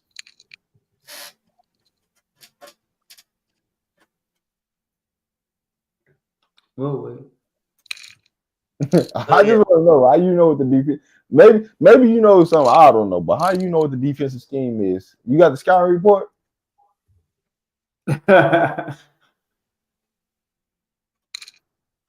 Oh yeah, we definitely need to box out. We definitely need to rebound. We need to make our free throws. I agree with all that stuff. The Nate backyard. It's April. What's up, Buki? You got anything brewing in the garden? Secret garden. No, so the statement was that Malaysia wasn't smart enough to play defense. And so then I started asking some questions about what that meant and smart enough. And then it turned into she don't play the defensive scheme and she overplays at times. Well, those are different statements than she's not smart enough. And so that's where I was saying, hey, I'm totally against she ain't smart enough. It's a hard pass for me on not smart enough. She's turning into being one of the best two-way players in the game. Are there some things that she needs to learn as a sophomore learning the game? Absolutely. Are there some things that we tweaking in her game? Absolutely. Smart enough to play the game? Absolutely. Absolutely smart enough. Generational, as a matter of fact. Oh yeah, Danae back posting. Get in the garden. She said, check the channel, coach. She back posting. Get out there liking the videos. Make sure y'all give Danae a follow. Thank you, Danae. I'm gonna check it out. I need to get some tips. I'm starting the garden. Are you starting the garden for real? It's gonna be a community garden in the city atmosphere. Oh yeah. We was talking about that. Yeah. I'm still waiting on this defensive scheme, man. Somebody educate me on the defensive scheme. I'm still waiting on that. It ain't. As soon as it pop up here, I'm gonna read it for you because I don't. Yeah, we waiting. We still waiting for the response. No, I just love, I love when people, comment in the chat. I love the engagement. I just want to know, break that down to me. Maybe I missed something. I also I think you already maybe touched on it earlier, but I think also the development of data. She'll have some key minutes too, just in the big position. She's showing more. I just like how she's coming along and really. Who's that? Who you say, Coach? Dowda. Dowda. Dowda. Yeah, I mean you can't go wrong with a post body, a kind of hunk of big that don't mind playing physical. She kind of hunk of big, kind of. Listen, what I said about Dowda, and I wish I got to go back on the video and find it. I said that Dowda was going to turn a corner in March and turn another corner after she gets a whole summer and a whole another summer with Body by Molly.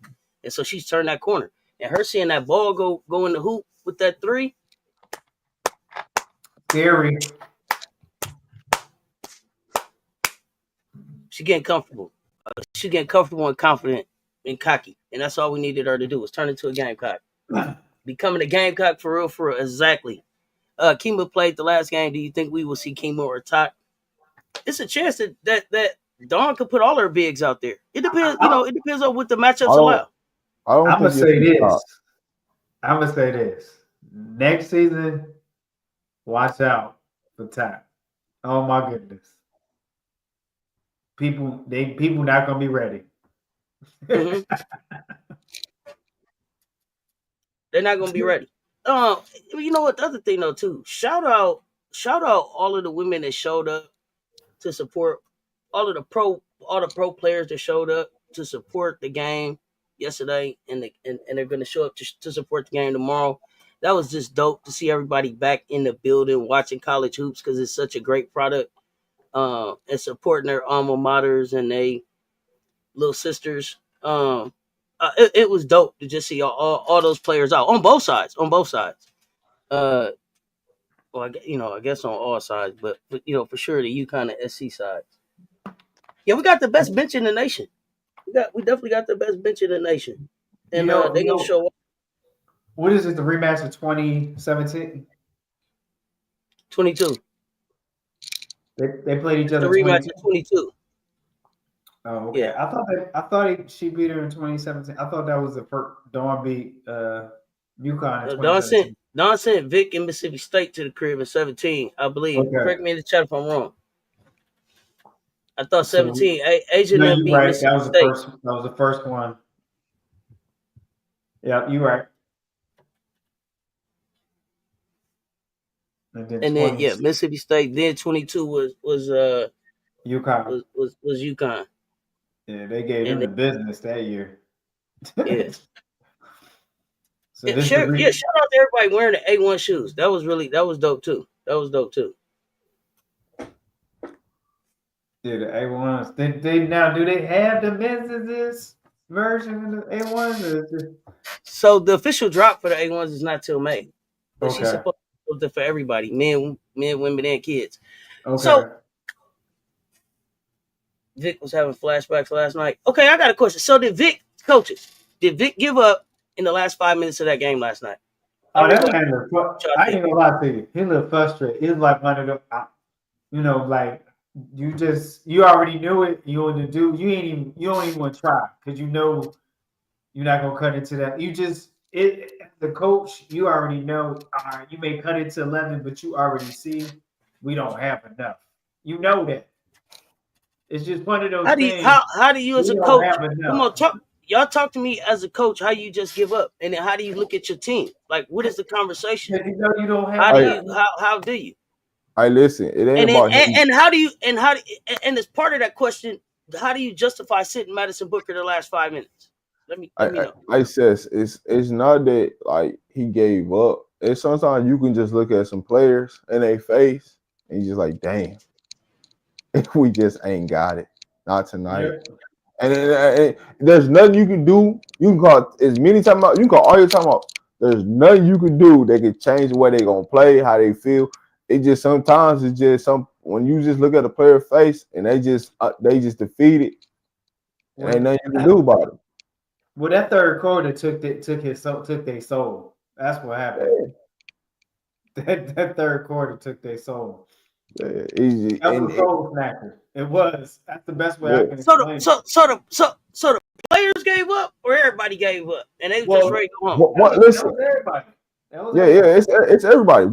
Listen, when you look in the players' eyes, and you can tell that they defeated in their eyes, no matter what you finna say in that timeout, they not listening. They ain't trying to hear it because you just seen what just happened to us.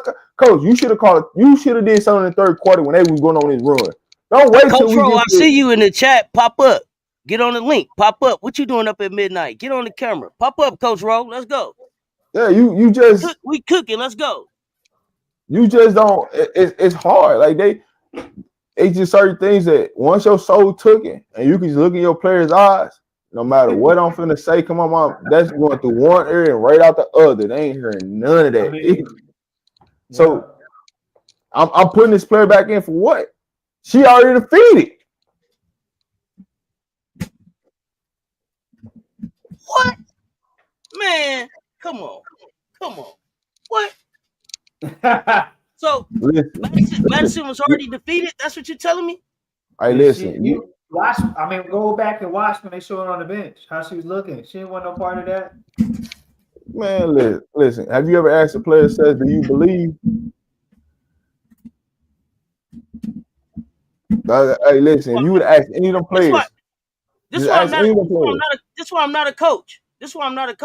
Because see, if you quit like that, they don't need you to show back up. You done now, man. Leave your jersey. See, I ain't been to fire me real quick. Cause see, what I need for next year if you quit this year. Hey, but listen, you don't know. It's just one of them nights. Like it's just one of them nights. Like I didn't like. I had one of them nights where we lost a conference tournament at the Final Four. But listen, peep game. I didn't have one of them nights where I was coaching and my team was just flat. It wasn't. It didn't matter what you say. It just what we lost in the conference championship game. But if that never happened, we never make it to the championship game and win the state title. It's just one of them. It just happens. It don't matter how good of a coach you are. It's just one of them nights where you can just look at your players and be like, we ain't got it. It's just ain't our night. It happens. They just take your soul. They just break you. You can't take my soul. They took your soul. South Carolina. But Tess, I told you that though. I said, listen, before that matchup, I said Booker gonna get in foul trouble. She get in foul trouble. They done. Like they have no other answers on that team. They was getting away with it for so long that they were just privy to it. Now you go up against a team that can really score the basketball from multiple players. It's a wrap for that. It's a wrap. Hey, listen, AB, I'm a great motivator. Like, listen, when that game happened, I never watched that game ever. I watched the game, but I didn't have my team watch the game. Listen, we got back to the lab. Listen. You didn't want to be at that next practice. I promise you didn't. Because I'm going to find out who really wanted after that. You're going to be hitting that trash can. Somebody hitting that trash can for this practice in. I promise you that. We're going to find it. But, those days happen. Anastasia, this is what I'm talking about. Maryland was still trying to find a 5-point shot with 0.2 seconds left. You hear me? They were trying to find 5 points with 0.2 seconds left. Quick. In the tourney? They broke them. They broke them. That's what happened. If you graduating, I'm gonna need you to run that degree back. And if you got another year, I'm gonna need you to run that scholarship back, man. I'm gonna need you to run it back, man. Listen. You run that back, man. You quit.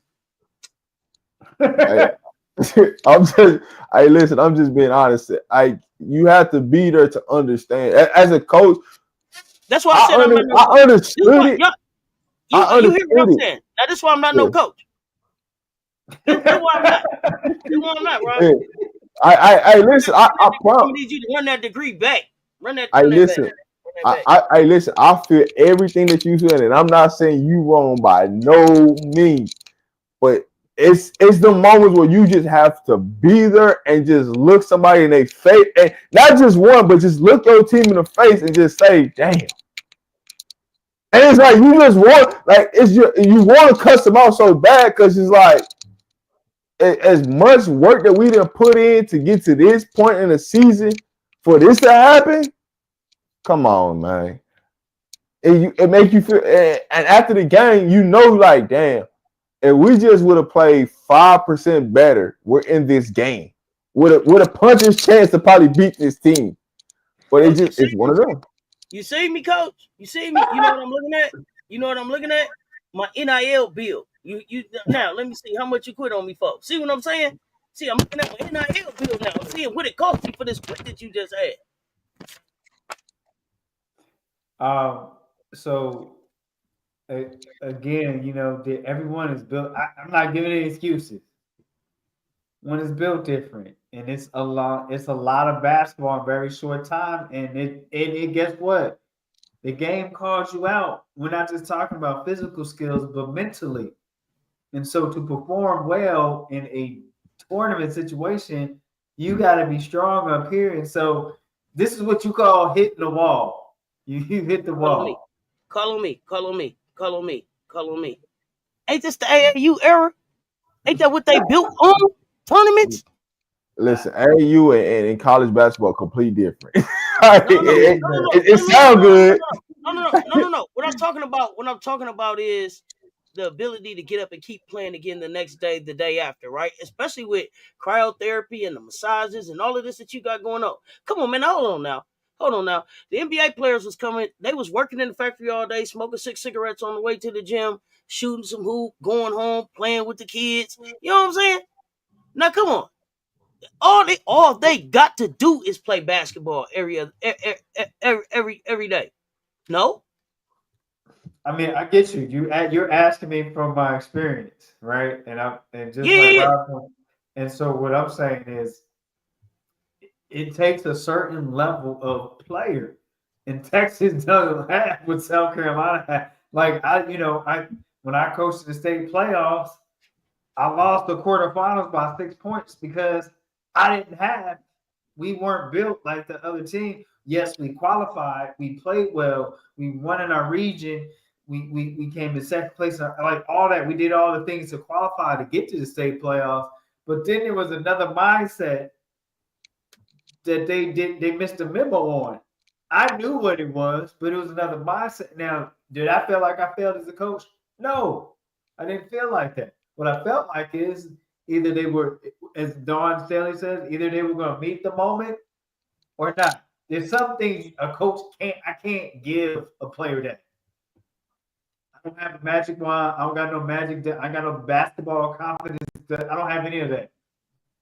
I can encourage them in their skills. I can give them confidence in the skill. But there's something deep down that I know that I have that I can't explain that got me to where I'm in life. I can't explain it, but I know it drives me every day. Even as a professional now, it's just what I am that drives me. I can't give that. I can't duplicate and give that to the players. They got to have their own it.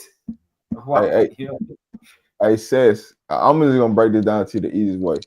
It just shows you that Texas has not recruited not one player that's ever been into a championship game that's played in a big-time game that understands the pressure of a big-time game. That's what that shows you. So there you have it. You're asking why these things are happening. Experience matters. Experience matters. And if you ain't got no experience, like you hear me, Mocha Latte? Run that SEC Player of the Year trophy on back. Yeah, I agree with that 100%. I thought that was a SEC Coach of the Year. Run it on back. You can run it on back. Yeah, it's just one of those situations. Here's the thing that bothered me about this whole thing. I watched Vic talk, right, and he was sitting next to, and I had to ask who it was. It was Shay Holly. That's her name. Okay, all right. Now I think the kids had got up, but he was talking, and he said, this kid over here, she's, and he said, she's the kind of kid that's going to be a CEO or a manager or something. She trying to go to the WNBA, man. What are you talking about, man? So you didn't prepare her. You didn't prepare her to be a pro at all in your program. Nope. Nope. And then you just told the world that. He told on himself. Read between the lines, yeah. Yeah, hey, listen, you know what I said already, so I don't think I gotta explain that no more. Let's move on out the way. Coach said in the way. He don't he Vic need to be wrapping it up soon. I think they gave him an extension though, but it need to be wrapping it up. We don't need. What he trying to do is trying to nepotize it down to his daughter. That's what he trying to do. It looked like he was crying. It looked like he was crying at the presser. Don't get to his daughter. Get that thing, Coach said. You gonna I'm go just for the saying. win. It just looked like he tried. I made a word. He trying to nepotize it. Yeah, I know. It sounds good in all theories. Wrap that thing up. Get that thing, Coach said. You gonna be in the game. All right, listen. I'm gonna tell you. Hey, listen, I'm gonna tell you one thing about that thing. I Sid gonna have you in game. She gonna have some dogs out there. She ain't going for that. Come on, man. Y'all better get right. Coach Sid, just put your application in somewhere else. Okay? Put your application in. They're not it don't look like he's leaving no time soon. But here's the thing. Get your resume out. I just don't see He for got all the the seersucker suit on too. yeah, for all the players. Listen, for all the players that come out of Texas, you ain't got no championship players, no leaders on the team, nobody stepping up saying, "Hey man, enough's enough for the BS. Let's go get it." That tells you all you need to know.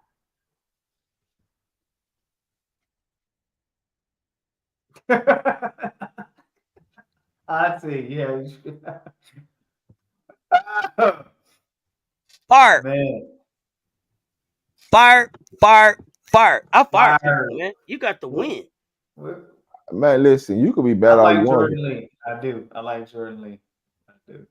I feel like you could be mad as a coach, you could be mad, but how you turn it into a positive for your team to push your team over the hump? That's really what it comes down to, right? You could be mad about the refs, you could be mad about different things, but how do you motivate your team to get things turned around to make the game easier for them? And so are you changing anything? Are you just gonna throw the script out the window? A lot of coaches are like, especially older coaches, once they built that script in, they ain't trying to throw that thing out the window. They just gonna live and die by that script. And sometimes you just gotta rip that thing up and just, hey man, listen, we need the 5 best players on the court. Let's get this thing rocking. I got to go back and look, but I believe Vic was so frustrated that he usually say praise God and hook 'em horns, praise the Lord and hook 'em horns. Man, he forgot the praise the Lord part.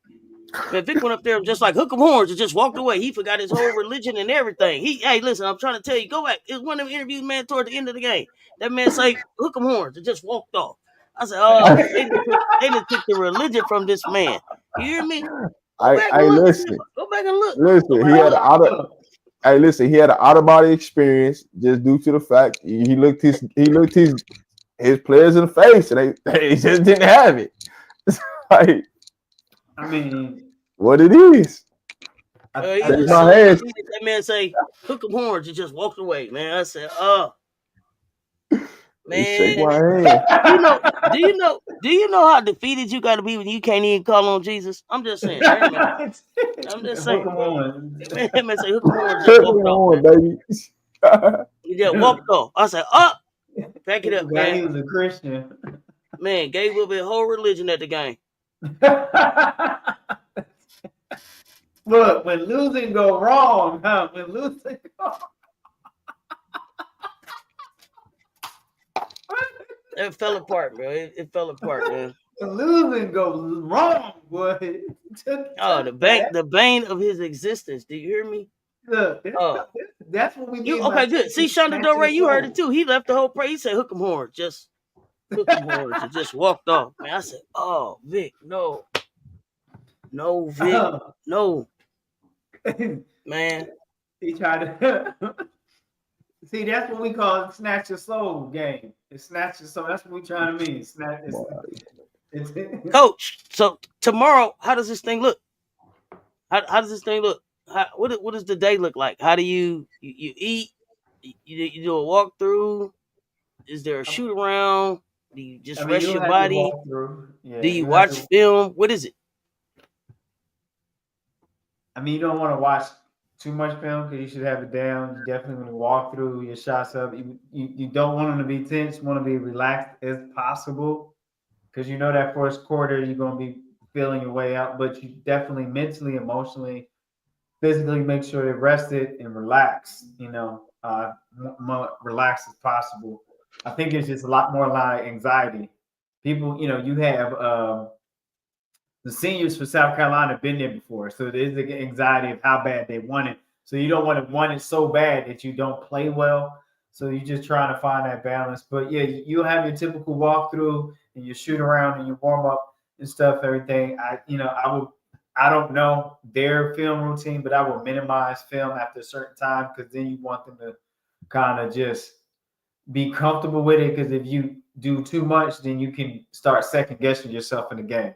So you kind of want to have confidence in your scouting report by this point, if that makes sense. So you just walk through your matchups, walk through your offense schemes, not too much. You don't want sensory overload.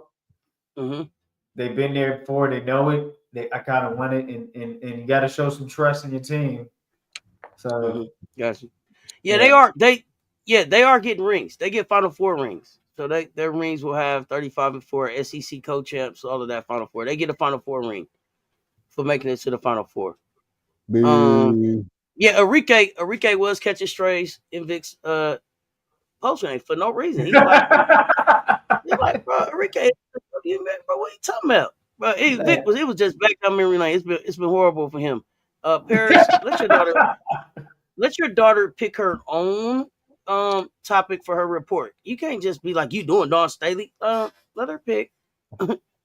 Right. South Carolina can match the Tuesday. They just came at 3 for 3. I don't know what you're saying, Anthony Johnson. What happened?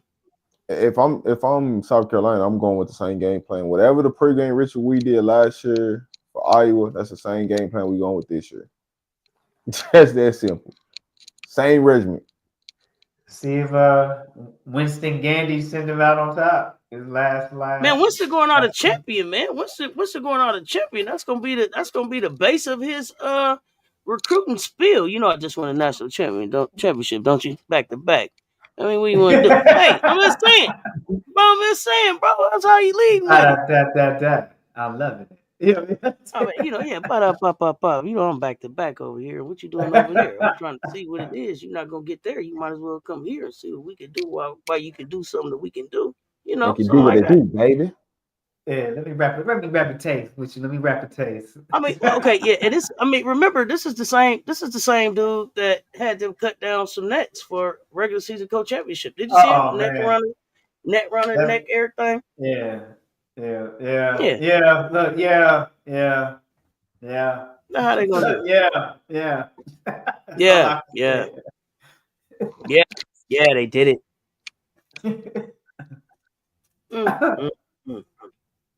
What was your show? Was it IKYF? IF? What was the show you did? IF? Oh, what? Oh, IKYFL? Yeah. I know you fucking lying. I got another one that's coming up. I got another one that's coming up. Some of the stuff that they just said. Sometimes you gotta call. Sometimes you gotta just be able to call it out. That's one of my favorite shows to do. But either you gotta do it every day, or you just gotta do it every once in a while. I can't do it every day yet, but we're gonna build up to every day. But at least once a week, we're gonna work that in there. Because this is stuff out there. Be like, bro, I know you lying, bro. Oh, she wanted to do you, and you was like, no, you got to do Dawn. All right, okay. UConn coming in cocky. They is. You've been seeing them talking. UConn coming in cocky. They hot. They feel like they got this. I think Gino know better. I don't know Didn't if the we play. just see this script? You know what I'm saying? Didn't UCLA just do that same script? Okay. I'm just asking for a friend, Yes. you know. Yeah, Yeah. they just She did it. came in all. Yeah, I just want bets to be comfortable and relaxed, and we just Mhm. gonna sit in and be in the moment, and like, okay, time to take your pleather pants to the cleaners. This ride is over. Yeah, then we just seen UCLA do this, right? Okay. Yep. I just want to make sure I didn't miss anything, you know what I'm saying? For the people I think the for the people media. that's in the back, you know what I'm saying, that's watching. I just want to make sure I ain't missing nothing. I think the media is too confident because of a February game too. It's, Oh you know, yeah. it's, Hey, listen, it's hard to be a team two times. And the crazy part about it, every time you blow a team out and then you gotta play them for the second time, the second game is always harder than the first game is. well, I That's what mean, people don't realize. you woke up to Hooper. You know what I mean? That in that loss, who you beat was South Carolina. So you woke up the Hoopers. That's what you did. You poked the Hooper. You know what I mean? Like it's on next time I see you on site. On site. You know, so that's what people don't understand. They gonna be out. They gonna be out for a revenge game. They gonna be like, shh, Husky season. You know what I mean? Like, be I very, got very quiet. my prediction for Leia is 22 to 30 points tomorrow. She's gonna be in that range. What do you see? What do you see for Fagan? What do you see for Fagan tomorrow? Fagan gonna give you a good solid 15 and 9. 15 points, 9 rebounds. I Three think hall, it's gonna three hall. be Oh, go. defensive minded for her. I mean, she's gonna have some defensive assignments, focus on, and Fagan is gonna be. I'm not sure about the points. I'll stick with you, sticking with Rob, but I feel like Fagan knows that's where they're gonna have to get it done first, and they're gonna need her to stay on the court so they can, Oh, have good I want matchups. it. I want another 5 block game. I want another 5 block game. It's gonna be tough. It's gonna be tough. I think she's gonna give you a couple blocks for sure. 5. She listen. She gets 5 blocks. They win by 20. Yeah. The pollination, man. Anybody got a lot? I mean, 5 blocks. I would love to see 5 blocks. I'm looking for Fagan to have a big game. She's so calm. Fagan waited her turn, right? She did it the right way. She sacrificed, like Lay said. Lay was like, y'all think I set the bench. Fagan really set the bench. Like, she set the bench. And so for her to have this stage right now, and for her to be able to put her fingerprint on this championship, man, I want it for that kid. So I really want to see her have a big game. Breezy said she gonna sleep like a baby. She said she had to take melatonin in 2022 because she was a freshman and she was nervous. She gonna sleep like a baby because she don't care what nobody think. She's confident in what it is she do.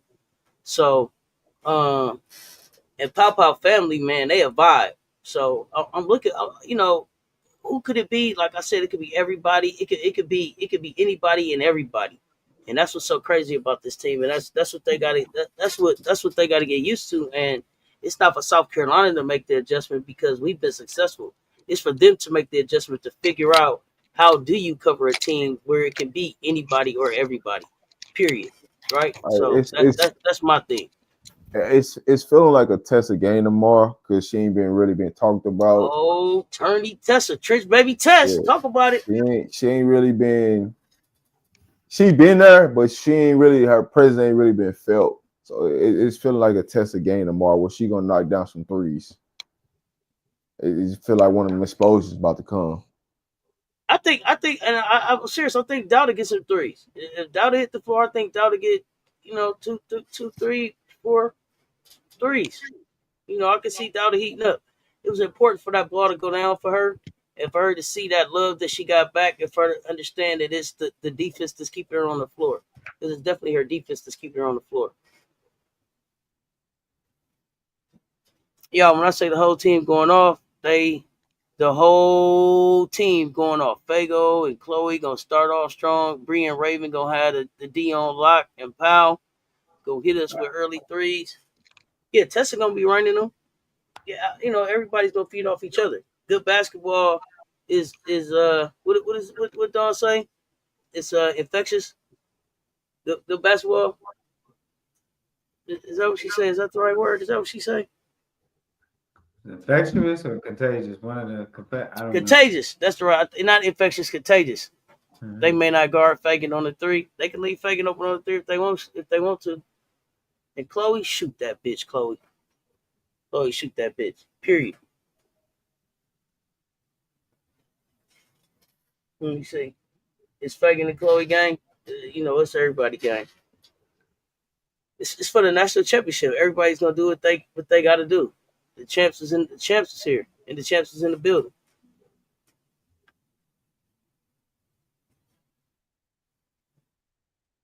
Do you think we see them go to the bench early?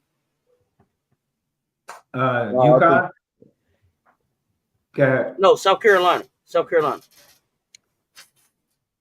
I think the rotation stays the same. I don't think that changes. It just changes. What changes will be the minutes based upon who comes out playing the best. Because Don's gonna try to keep the best five in the game for as many minutes as she can. Whichever the best lineup that comes out and produces, whether she rotates 2 people in or 3 people in at a time or one person, when she finds that key lineup, she gonna roll with that lineup for a good stretch of a quarter. That's true. I mean, in the beginning of the game, you think she does that in the beginning of the game or for the closing or throughout? It's gonna be in between. I'll say like the last 4 minutes of the first quarter going into the first 4 minutes of the second quarter. She gonna know who she want to roll with, and then you're gonna see the adjustments being made in the third quarter, and that's where they're gonna get UConn at.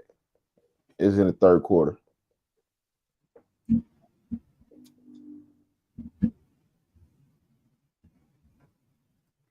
You think? I don't know. Do coaches save players for the next game? I see you saying you think she was saving Lay to go off this game. Do coaches save players for the next game? Do y'all do that? I mean, yeah. I mean, if you have control of the game and you don't need to be out there, you don't want to get an unnecessary injury, and so you just taking that momentum. So I don't think anything's wrong with it. One is just really you don't want them to have risk of injury if you don't need them out there in that situation. So that's so that was a game situation where you didn't need them out there because you kind of had it. You had the game under control per se. It wasn't you didn't feel like you're going to lose it. So yeah, I mean he spot on with Coach Coleman, but sometimes you also want to build players' confidence that don't play a lot because you never know if you're gonna need them in the next game. So instead of risking injury, you put those players in because say for instance they make a shot or two and that confidence carries over to the next game. It's always something fluky that happens and somebody steps up that hasn't stepped up all season that shows up in the championship game that you're not expecting. That is a great point. You even see that in football, right? The person that ain't on the scouting report, that's deep on that scouting report, is the person that ends up having the best game. Who not scared? This game is personal with the claps. Paris Milan, let's get it. 157 in the chat, y'all. Run them likes up. I see 91 likes. Run them up. So, okay. Game. Give me close game, comfortable game, blowout. How you feel? I'm gonna say no more than like a 10-point. I'm gonna give it a 10-point game. Okay, 10 points. 10 points. All right. What you saying, Rob? I'm more of the game will be between 8 to 12 points difference in the game. I think that the third quarter is going to decide the game. It's going to be one of them games who comes out of adjustments and who makes the adjustments third quarter. That's who wins the game. Okay. So it's going to come down to the last 4 minutes of the fourth quarter? Yeah, so that last 4 minutes of that third quarter and the first 4 minutes of the fourth quarter is going to be the key stretch. It's gonna be the difference. Okay. All right, hold on. Time out. How much did South Carolina win by Iowa last year? How much? Like 12, 13 or something like that? Yeah. So yeah. Was it 12 or 11 or? So It yeah. was So more than that. It was like no, jumping. it's right into what I'm saying about 8 to 12 points will be the victory margin. I mean, it would beat them more by that until they, cut it down. That last 2 minutes. You're gonna have them moments to make it feel like you coming back. But yeah, that's why I say 8 to 12 points. We beat them by 12. Yeah, 12. Yeah. 8 to 12 points. Yeah. Listen. So the point spread got SC losing by 6. So then you add up. Then you always add on plus 2.5. So SC wins by 8.5. So you're right in the rainbow between 8 to 12 points. There you have it. And if you're a betting person, you should take that plus 6 and throw 100 on it. And if you got it, and see what happens. Let me cut my FanDuel on real quick. Let me see what they offer. Listen, right. If you really good at it, I ain't about to throw no 100 on it. Y'all know me. I ain't throwing no 100 on it, but. All right, listen. All right. Well, so pull up your FanDuel, and then I'll do it. I'm gonna be in Vegas, so I'm gonna be like first quarter, be just getting off my flight. So, I'm on my FanDuel right now. I'm gonna see the game when I need to see it, when it's gonna be the third quarter.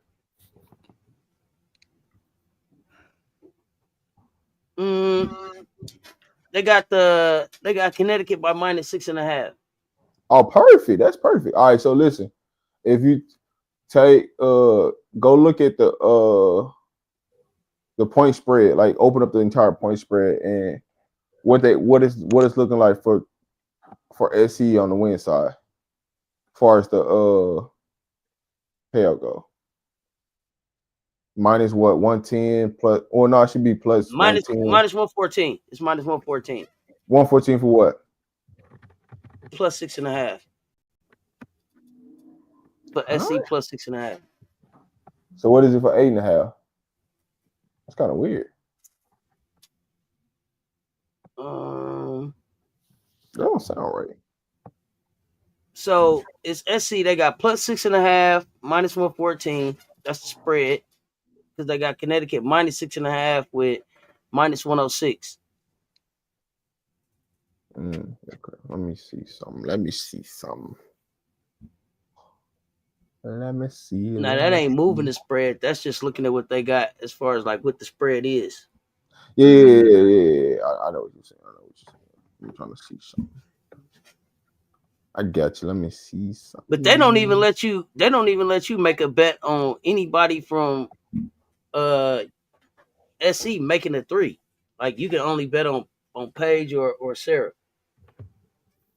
Oh, you know why? You know why that is. They wilding with that one. So what y'all think at the half? Will they be tied? Will there be a team up? What y'all thinking?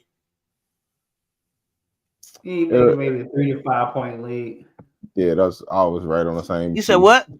3 to 5 point lead at the half. By who? Who? I'm gonna go in. I'm gonna say SC got about 3 to 5 point lead. You need to put that put your 25% on there, Cess. Just put your 25% on that thing. All right, listen. All right, so check this out. If South Carolina wins between 1 to 10 points, it's a plus 310. And if they win by 11, it's a plus 1,000. Huh. And then you throw your 25% on there. What your profit boost? Yep, with your profit boost. Yeah. Mm-hmm. SC by 4 at the half. I see you. Hold on. Nah, I'll be right back, y'all. My phone about to die. I gotta get my charger. I gotta get my bed in. 1 second. I gotta get to the shekels. Y'all keep talking. I'll be back. So, Rob, you think it's going to be FCA by 5 or UConn For when? for half tomorrow?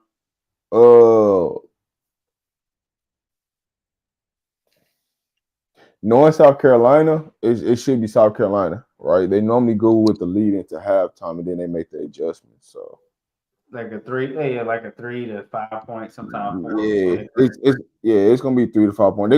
They're gonna try to make it close first half, so you keep you interested to be locked in.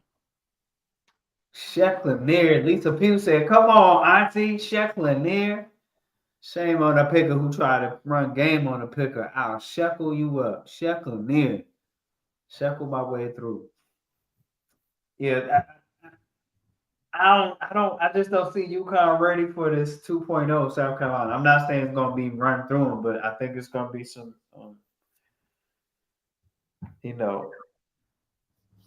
Mr. Potato Head in a bucket of parts. You know what I mean? Like, you got the new nose? How y'all get the new hat? Like, just stuff like that. Like, where this come from? So, Rob, you said who you think is a potential shock factor? They ain't even see him coming tomorrow for South Carolina. That's why I took Tessa for South Carolina. Like, I think that would be the shock factor. Yeah, I think that's gonna be because nobody's talking about her. She's not a thought to nobody. She ain't gonna be high on the sky report. Like, you know who Tessa is, but like she ain't high on the sky report. For UConn, I'm back. Who could be a shocker? Who could be a shocker? Yeah.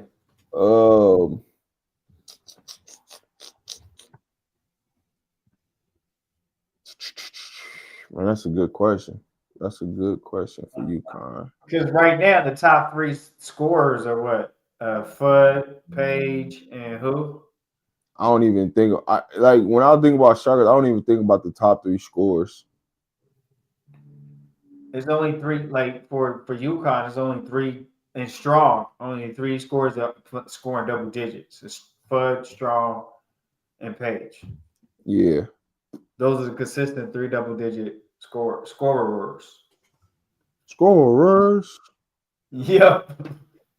So that's what I find interesting. So it is easy to disassemble the Voltron if you think about it. I would say Ashland would be my for UConn. Ashland, number 12. Okay, that will be your shocker. Yeah, she's a bench player. Her or Arnold could be one of those 2 sophomores. KK, one of those 2 sophomores could be a shocker. When coming into this game, going into the game, because you're not really thinking about their bench. Like, they don't really get a lot of production from their bench, but those 2 get the most minutes off their bench. So it'd be interesting to see how they come in and affect the game. Right. If I'm South Carolina, I'm trying to make the point guard. Anybody that's playing point guard, I'm trying to make them into a scorer. Because I just don't think they can make enough shots to beat you. Right. And how rare is it you can hit as many? The previous game in February, it's rare you can even duplicate shooting like that, right? Yeah, you just had one of them nights. Yeah. But South Carolina, man, can't go 3 for 17 either. Yeah, can't miss them all, man.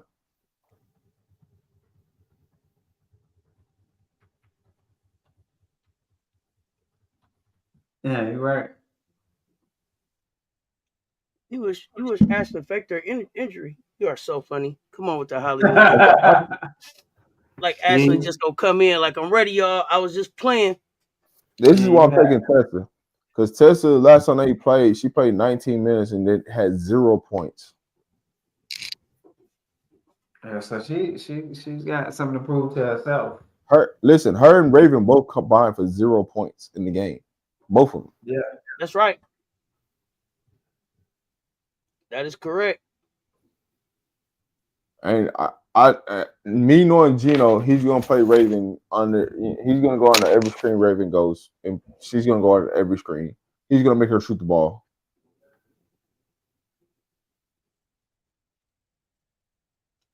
Chloe Kitts for a double-double tomorrow.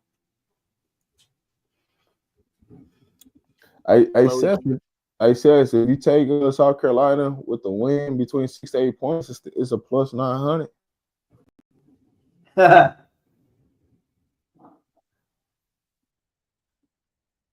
Man, my ear. Anybody else having this pollen level problem, the pollen dust? Man, it's been strong. Yeah, But it's been strong here because we've been getting a lot of rain. Anybody else in the chat? This got pollen dust all in the cart. Just man. Oh no. You said it's coming down to rebounds and second chance points? For sure. Yeah, I might have to make that happen. Put that in. But that's all I got. I got to take the girls outside before I lay it down. Yeah, we're gonna wrap it up. I'm gonna get up. We're gonna do a wake up, like a morning. Just a morning check in, something quick in the morning. Start talking some hoops. Get the energy flowing, and then we're gonna start. I'm gonna start the live for the game probably about 30 minutes before the game start. But I appreciate y'all pulling up. It's going on 1 o'clock in the morning where I'm at, so this is a good thing. I got 152 in the chat. I need y'all to run them lights up. Somebody buy me a Coca-Cola today. Yo, I'll be during the game because I'm gonna be in flight, but I'll pull up after the game more than likely. Hopefully, I'll have everything checked into the hotel and all that good stuff. So I'll be ready to go. Make sure you got the link in there, Coach. Make sure you got the link. Y'all know how it go. It's Championship Sunday. It's Championship Sunday. Looking forward to seeing y'all in just a few hours. Run them likes up. Run them likes up. We appreciate y'all. Until next time, y'all stay tuned. Talk soon. We